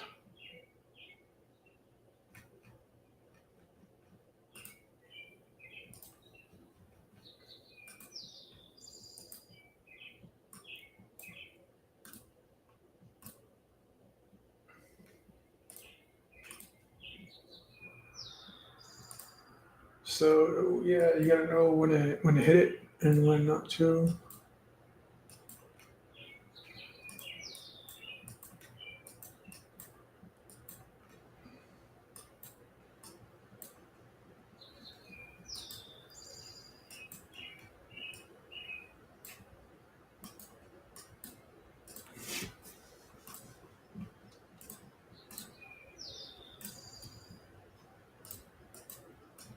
All right, VIX giving us a little something here.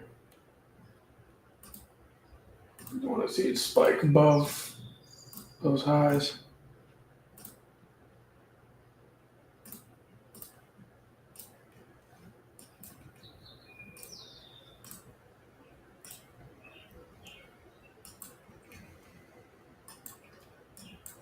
The 30-minute bar is a nightmare. Work higher, work lower, work higher, work lower. So I mean, you try to take a little short-term scalp bearish, but that's still a risk there. But get red bar here, red bar here, red bar on daily. But spies and Qs are hard to call right now.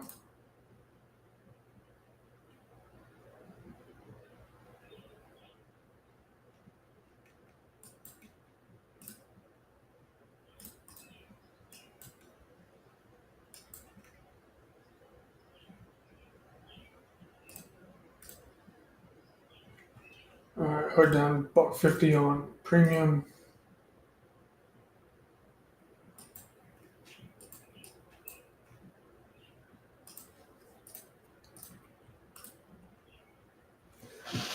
This Tesla pullback is if we fail to make a new low, there's your pullback on Tesla. What was I just going to look at? I forget.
If you look at it long enough, a setup will appear because your brain will just tell you that something appears. Don't do that. Don't do that. Ideally, I'd want to see this bar get taken out and back above VWAP.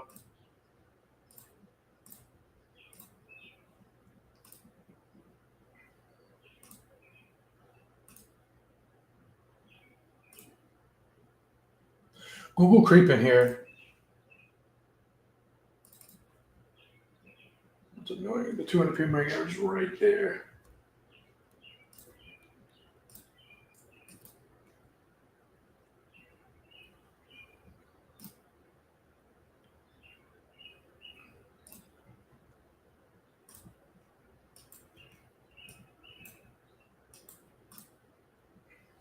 How's this developing?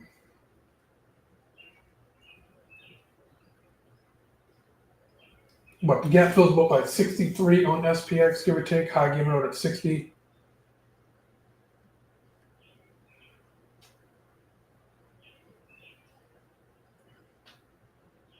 Man, right when we end the session, it's gonna break out. It's gonna break out.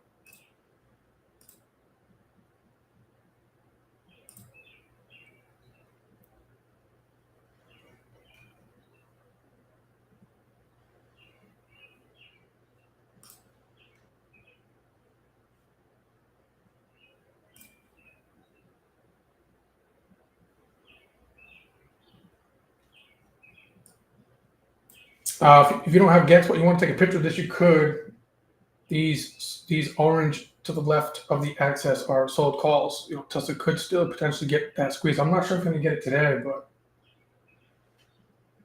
these traders are all right here, very close. I mean, today's high is 54 handle, 354. And so if we chug above 45 and 50 and just retest today's high, I mean, that could easily be a play. So, it's not going yet. We could go lower before we go higher, if that's even going to be a reality. So we have yesterday's high here, retested that. Still a little baby gap right here. See that close, and then we gapped up here today. So we could potentially get this gap fill here. I remember Friday, if I was a bit more patient with everything on Friday with Tesla, this was like a nice little entry, and that was like the one. Well, we had a little workout on the open, kind of similar to today, but today in Tesla, I got flat. I'm like, nope, TP, get out, realign. So this almost reminds me of Friday, almost to the T. Other than I didn't mess it up. I didn't mess that up. So, anyways, the point I'm trying to make is Tesla did indeed later in the day come down and kind of fill this gap, and it was crazy because it was I think it was last week's VWAP too on the gap fill, kind of scary, similar. All right, so that's something you can plan. I'm looking at SPX here too. It's looking like it wants to kind of go here.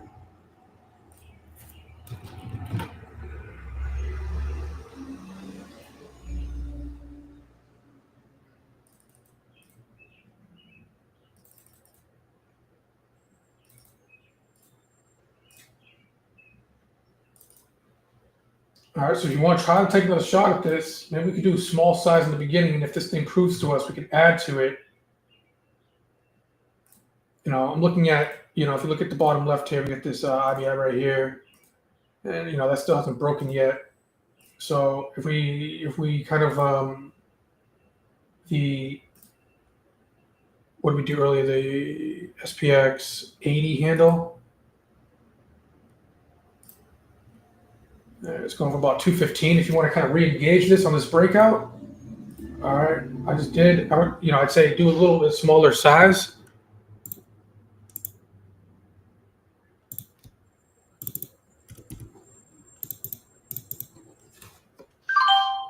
Okay.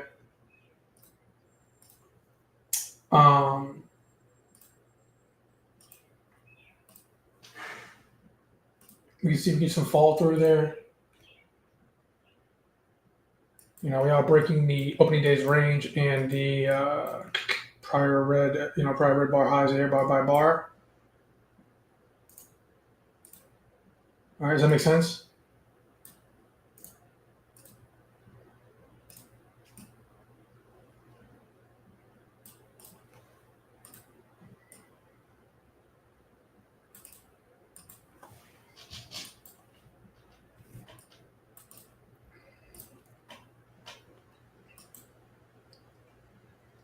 And Tesla giving us a positive COG. It's below daily VWAP.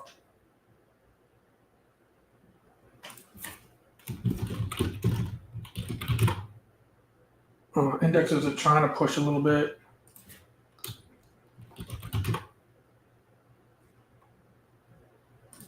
Y'all been all over JP Morgan. Good.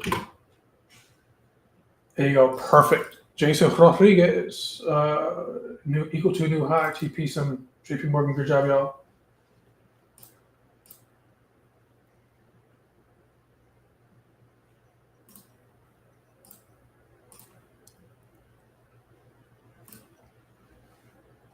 Yeah, and we got 65. So 65 up here. We have a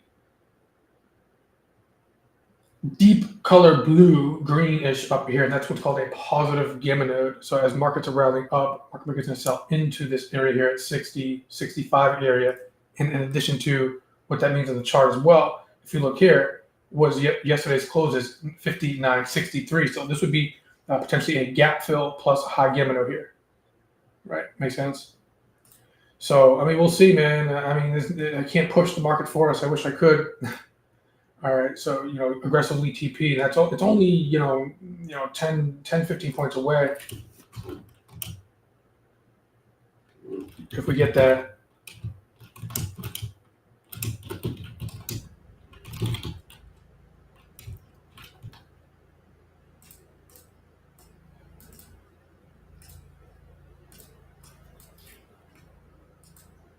All right, so I got the 1 hour here on the left. I got the 30 here in the middle.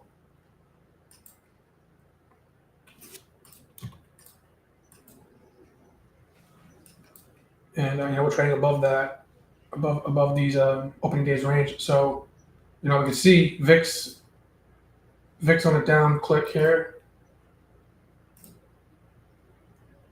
Cumulative tick at the zero line from negative to zero mark there. For what it's worth, advanced decline as well, going over positive. So markets are trying to, internals are trying to tell us a little something here.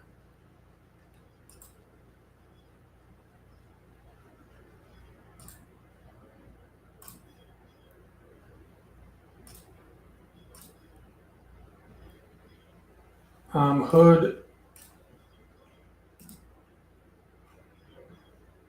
You're not gonna get paid a lot on options with Hood. It's a $64 stock. It's not like SPX.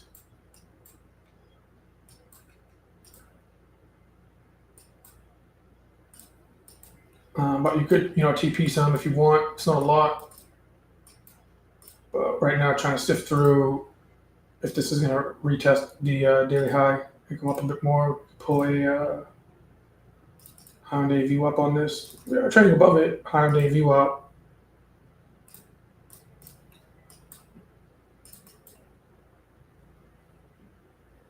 All right, so you can always scale out of some hood. All right, let go of some there.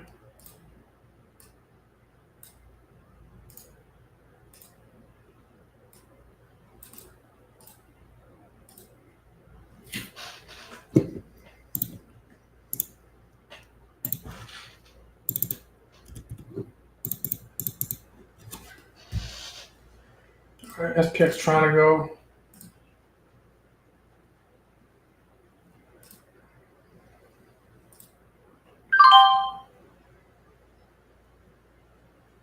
SPX trying to go here. Add to SPX.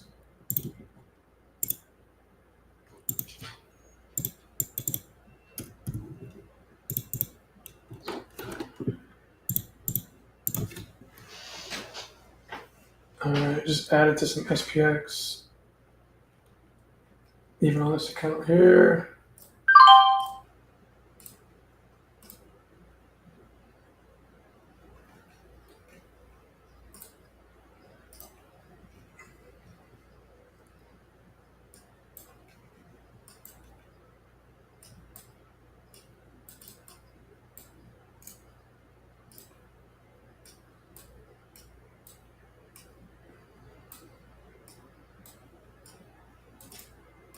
And we just need to push.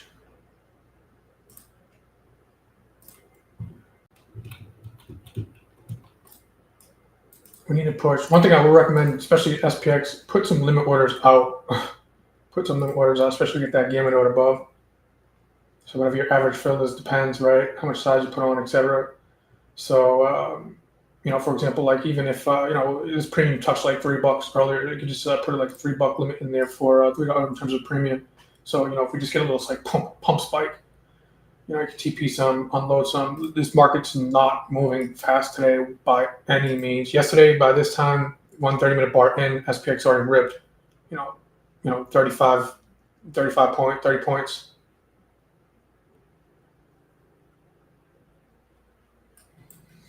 All right, options were flying.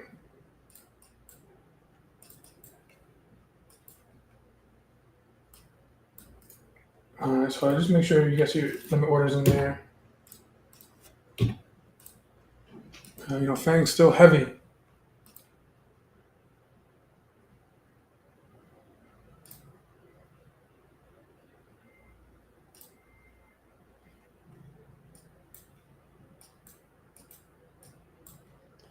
Apple above its VWAP. Yesterday's and today's. Trying to do its thing. 1 hour bar closed doji, but a lot of things are inside bar, last 30-minute bar, so you get a pump. I'm not sure. Amazon in mid yesterday's range. 1 hour bar high, low, not so great. It's actually a negative COG on the 30-minute time frame here, so Amazon's kind of weighing things down a little bit. Broadcom, anybody snag this? It's not a big mover here, but respecting its VWAP, looking decent. Helping try to hold SPYs.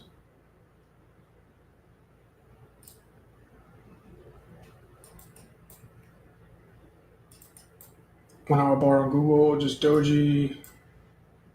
Inside bar on the 30. This would be nice if it still be inside bar. If the green bar can close above this red bar, still be inside of the first 30-minute opening print. But I believe this is holding above its VWAP for now. Let me see, where's today? Right there.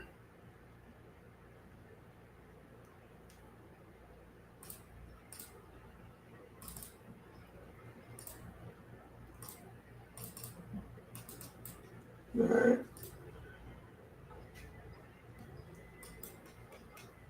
And we got Tesla. But I would suggest you put a low on day VWAP, but I already put this on. I don't know why it didn't print, but here it is. Green bar. Green low on day VWAP. So it's being pinched right now.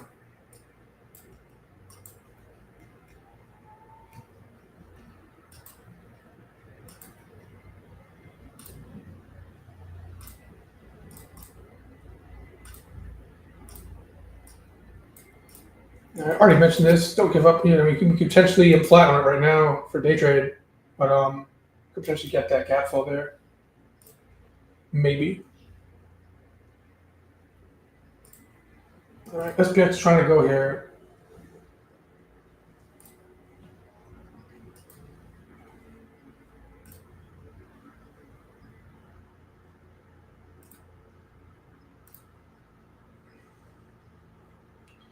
But man, that gamma node up here is annoying.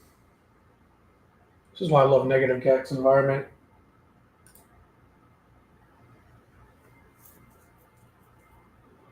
All right, so this thing is just dead, so we need a pop. So you can get it. Make sure you get your limit orders in. Hold on, give me a second here.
Okay, back. Jeez, this is boring. So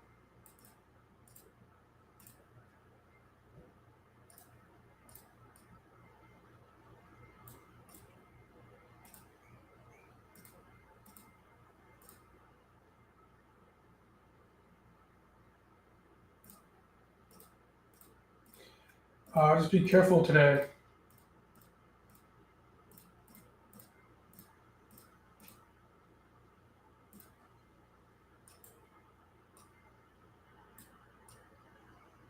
Definitely a chop fest.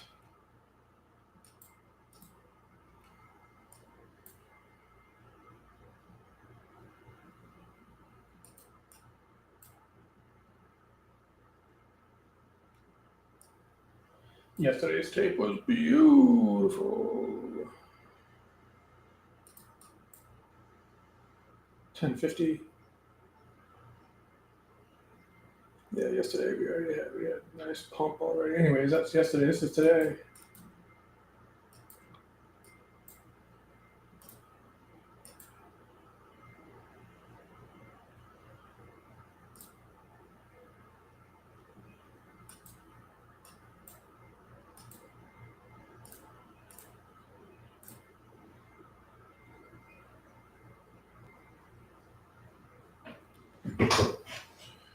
All right, cool. So, if you want to take a quick pick of this, do as you may.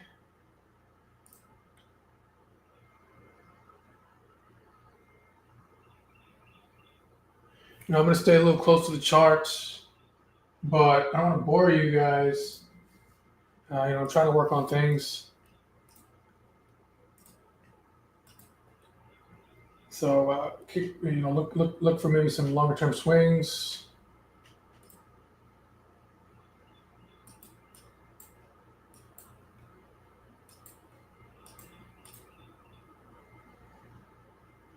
Keep in mind that 65 gamma node there.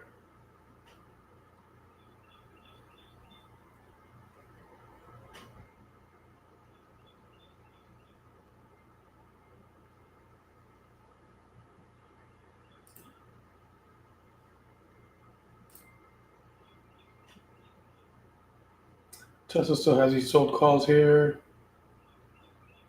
but it needs to go.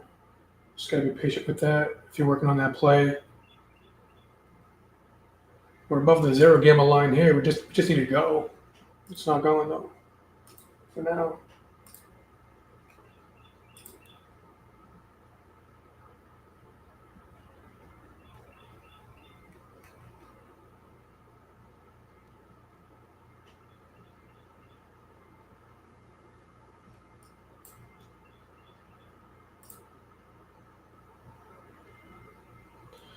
Yeah, that 65 is a lot of things happening at SPX at 65 handle. So make sure if we do get a pop, make sure you're adjusting as we get there.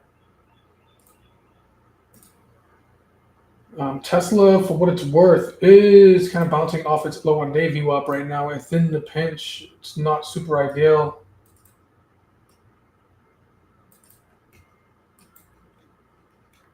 Just kind of like a dead cat bounce, at least for right now.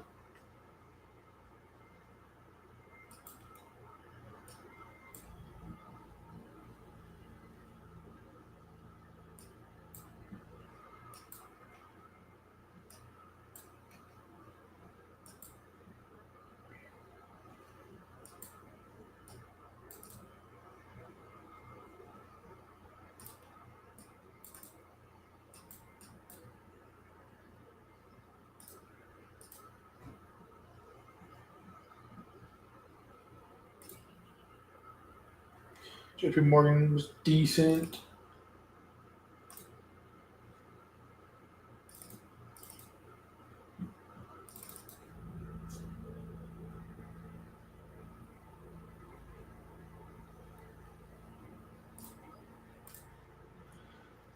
Is the GEX convexity line supportive of a pop at SPX? If we can get above 65 handle today, if we can get above 65 handle. So that's a great question. So if you look at this real quick, check this out. That's a great question. Steve Hewitt, he's a phantom. Well,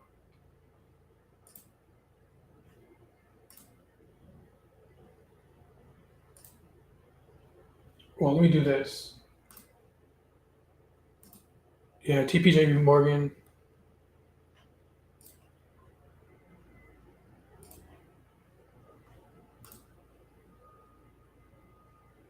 So if I take this, just to hyper focus really briefly, and I put this side by side to, I can't move this, right? I have to do it like this.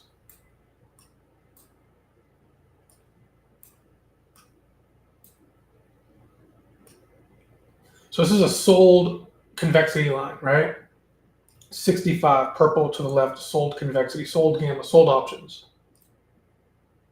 And they're sold calls, right? I know that because on the options depth profile here, it's orange to the left, right? It's orange calls, orange to the left, sold calls. So I know that's sold call, right? So that's all sold call.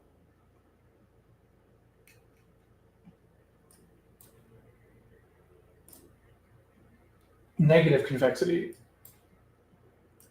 Now we're holding below that right now,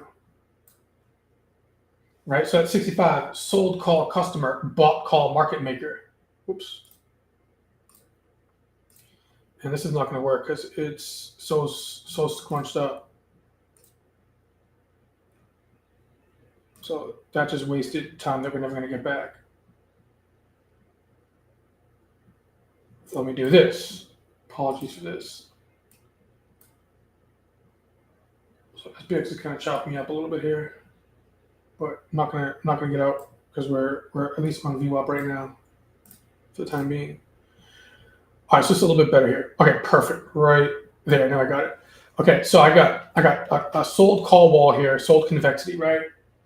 Now, sold calls will take pain if we get above there, but right now it's working out. And as you can see, this is customer profile on options depth. So it's a sold call here. That's why we get this from the market maker standpoint right here. Okay, this is a bought call for market makers, right? So sold call, customer, bought call, market maker. So that's what's happening is as we're rallying up, since the market maker is bought call here, as we're rallying up, they're selling into this area, selling into this area, selling into this area, selling into this area. That's why SPX is getting so hung up here, it can't even basically even fill that gap.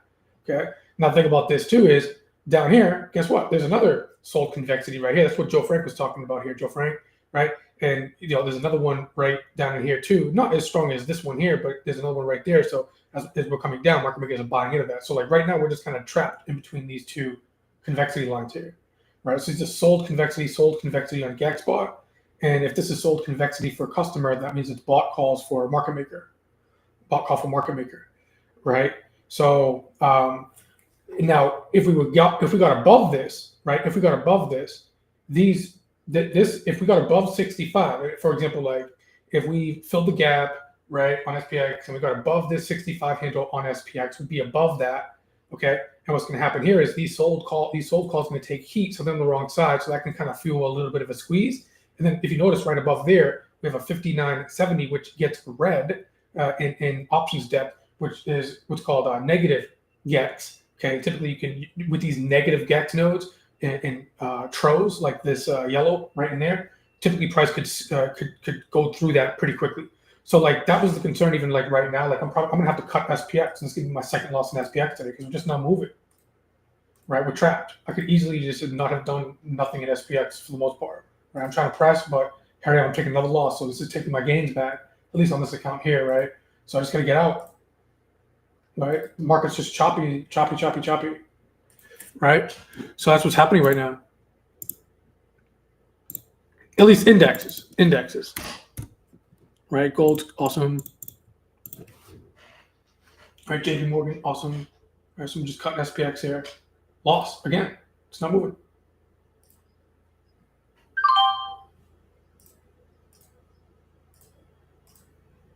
Choppy.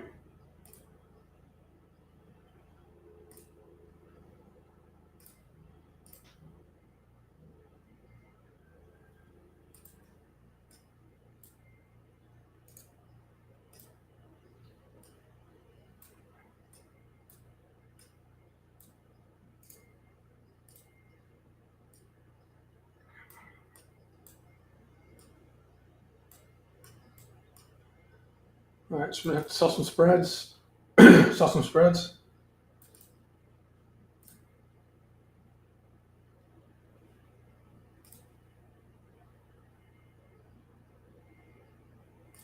All right, so hopefully that makes sense, right? So that's what we're doing. We're just chopping. We're chopping between these positive gamma nodes, and we just sifted through. See how there's like nothing here, so we just sifted through this little bit of a tro right here. So that that was the risk. We needed to pop and get up to 60s, or we just pulled back right now, and we just filled this little space in here, which is nothing, right? So we got another little 59.20, 59.10, 59.20. There's a little something there.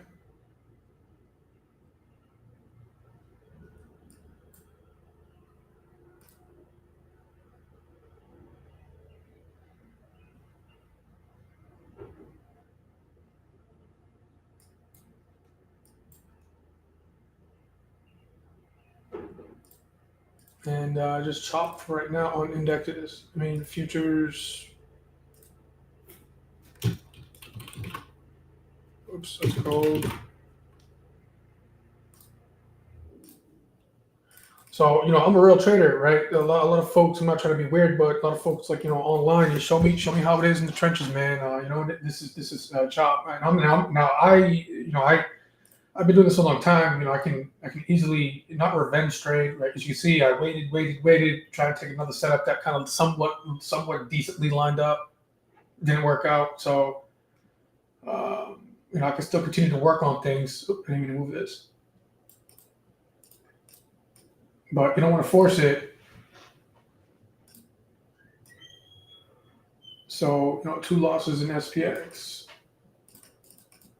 And I got some capital I could deploy, do some spreads, things like that. But I want to be a little careful, especially doing it online with folks. Be sure to be trained. And the thing about this too is, even if you try to work on shorts, right? In a parallel universe, folks. Like let's say you shorted here and you didn't TP like aggressive like TP real quick and you probably got stopped out here, right? You shorted below VWAP, right? So it's just choppy right now, right? You could be a short, right there below VWAP, right? It's just choppy. Oh man, this market's gonna fill that gap. You get stopped up and it comes back down. So this is a chop fest. Right? So what do? Nothing, right? Or you sell some credit, right? You have to be careful with that too because if we do break out. Right, and if I look at the 30-minute bar, we've been open for what, hour and a half, and it's annoying, right? It opened here, wick here, right, even a wick here, close back in middle range. It is what it is. Right now, if we get some follow through one way or the other, because I don't really care which way it goes intraday wise, I'll re-engage, but I'm looking to probably sell some credit now to offset some of these 1-2 point losses here on SPX. Everything else was good for the most part. But also kind of what's annoying here, just being tape wise is we're kind of in the middle of kind of yesterday's kind of range too. So it just is what it is at the moment.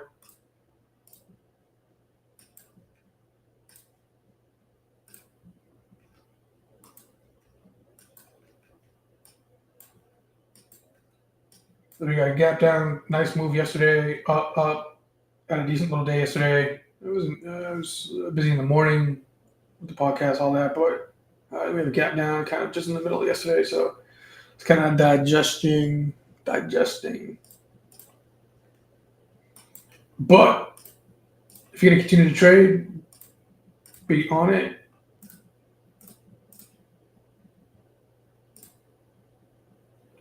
Wait for closes.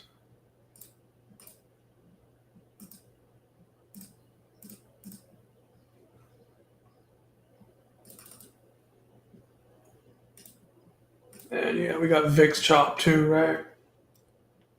Yesterday, just nice, beautiful. Nice, smooth VIX down. Market up, grind. Fade. Today, not so much.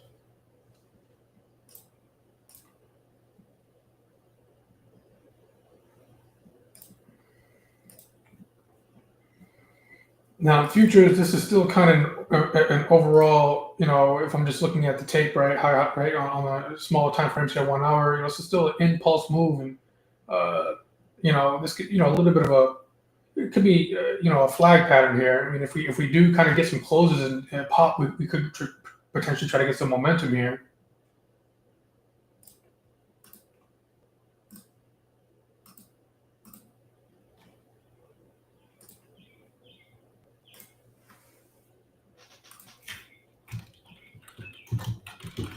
But you definitely kind of want to probably turn into a little bit more scalper today so far.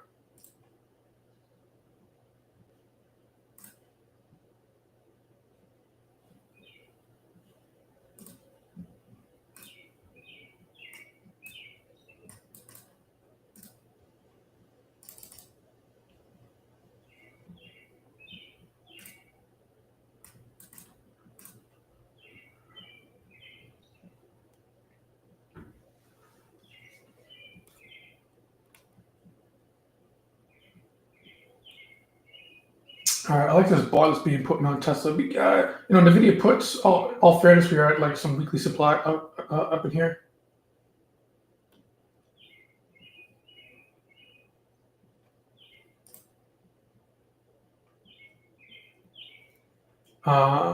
Just be careful. This could be a little bit on a base break.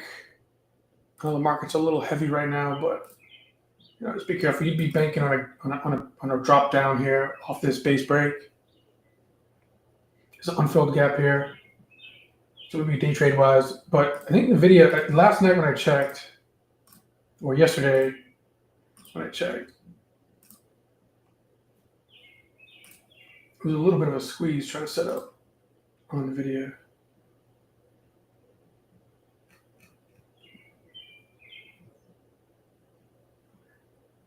How are you?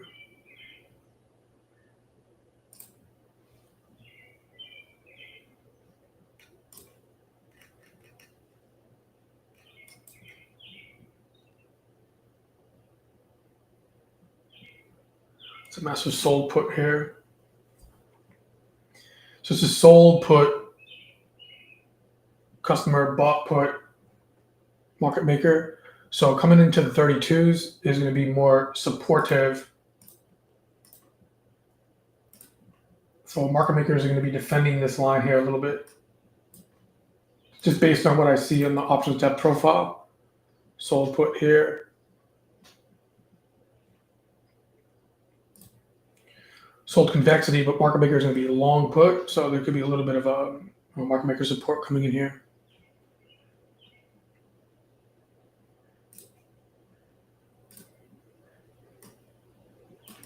Right, so the question on NVIDIA is going to be if this little sideways time, kind of clocking time correction, right? Because there's two types of corrections: price action and time, right? So we're on a rally impulse. We are coming into some supply. You can't deny that, right? Right, for puts, right? So we got some weekly supply up here. Don't get me wrong, right? So rally. This could be a base. It could be a base breakdown, okay? But it could be a base, and it's kind of holding up right now. It's kind of shelf here. You just got to be a little careful with that. That's just based on what I see. All right, and understand that there's an unfilled gap right down here too, the 128s, 129s, I should say.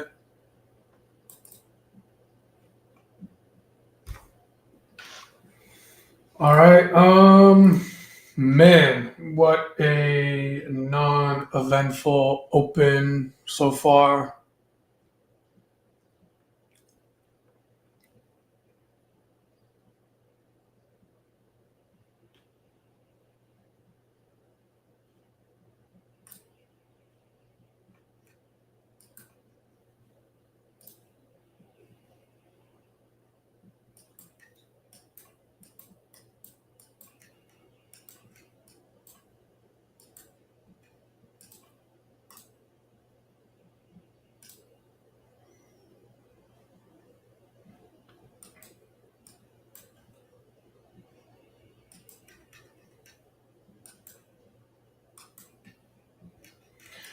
Somebody said negative COG on gold. True, indeed. Just to make sure you're understanding the multiple time frame analysis here. If you want to trade with the momentum and trend, would you rather do a short negative COG here or wait for a pullback and take positive COG over here? Remember, monthly, weekly, daily, up, right?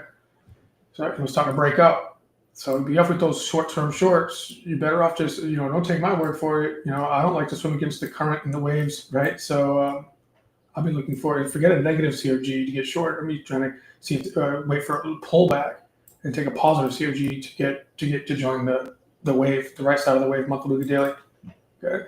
Yeah. For what it's worth, right now it's trying to, this is not closed yet, right? There's a caveat here. It's not closed yet. SPX is going to be making me engage the third time. It's not closed yet, but like I said, you got to be cautious here because this could be a nice little positive COG outside of the bubble bar here with that fakey breaky there.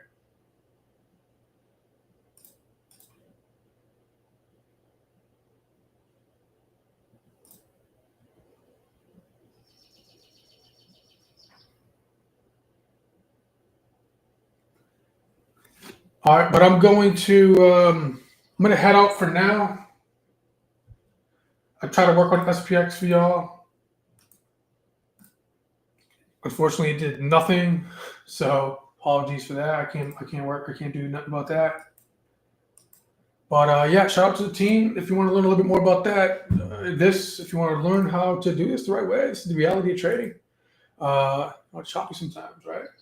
And so TradePhantoms.com, click on register.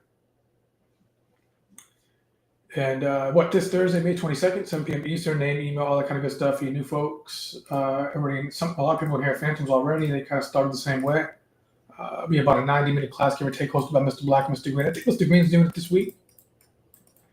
And here's an agenda of what you'll learn. I'm not going to read all that out, but yeah, check it out. I'm still going to work on some things here with SPX. I've got a couple points to make up, and maybe just look over the high time frame charts. I got some other things to work on too, and that's it. Got my eye on it, and I'll see some of my Phantoms later today in class, and then tomorrow morning for the live trade room as normally scheduled, God willing, on Wednesdays.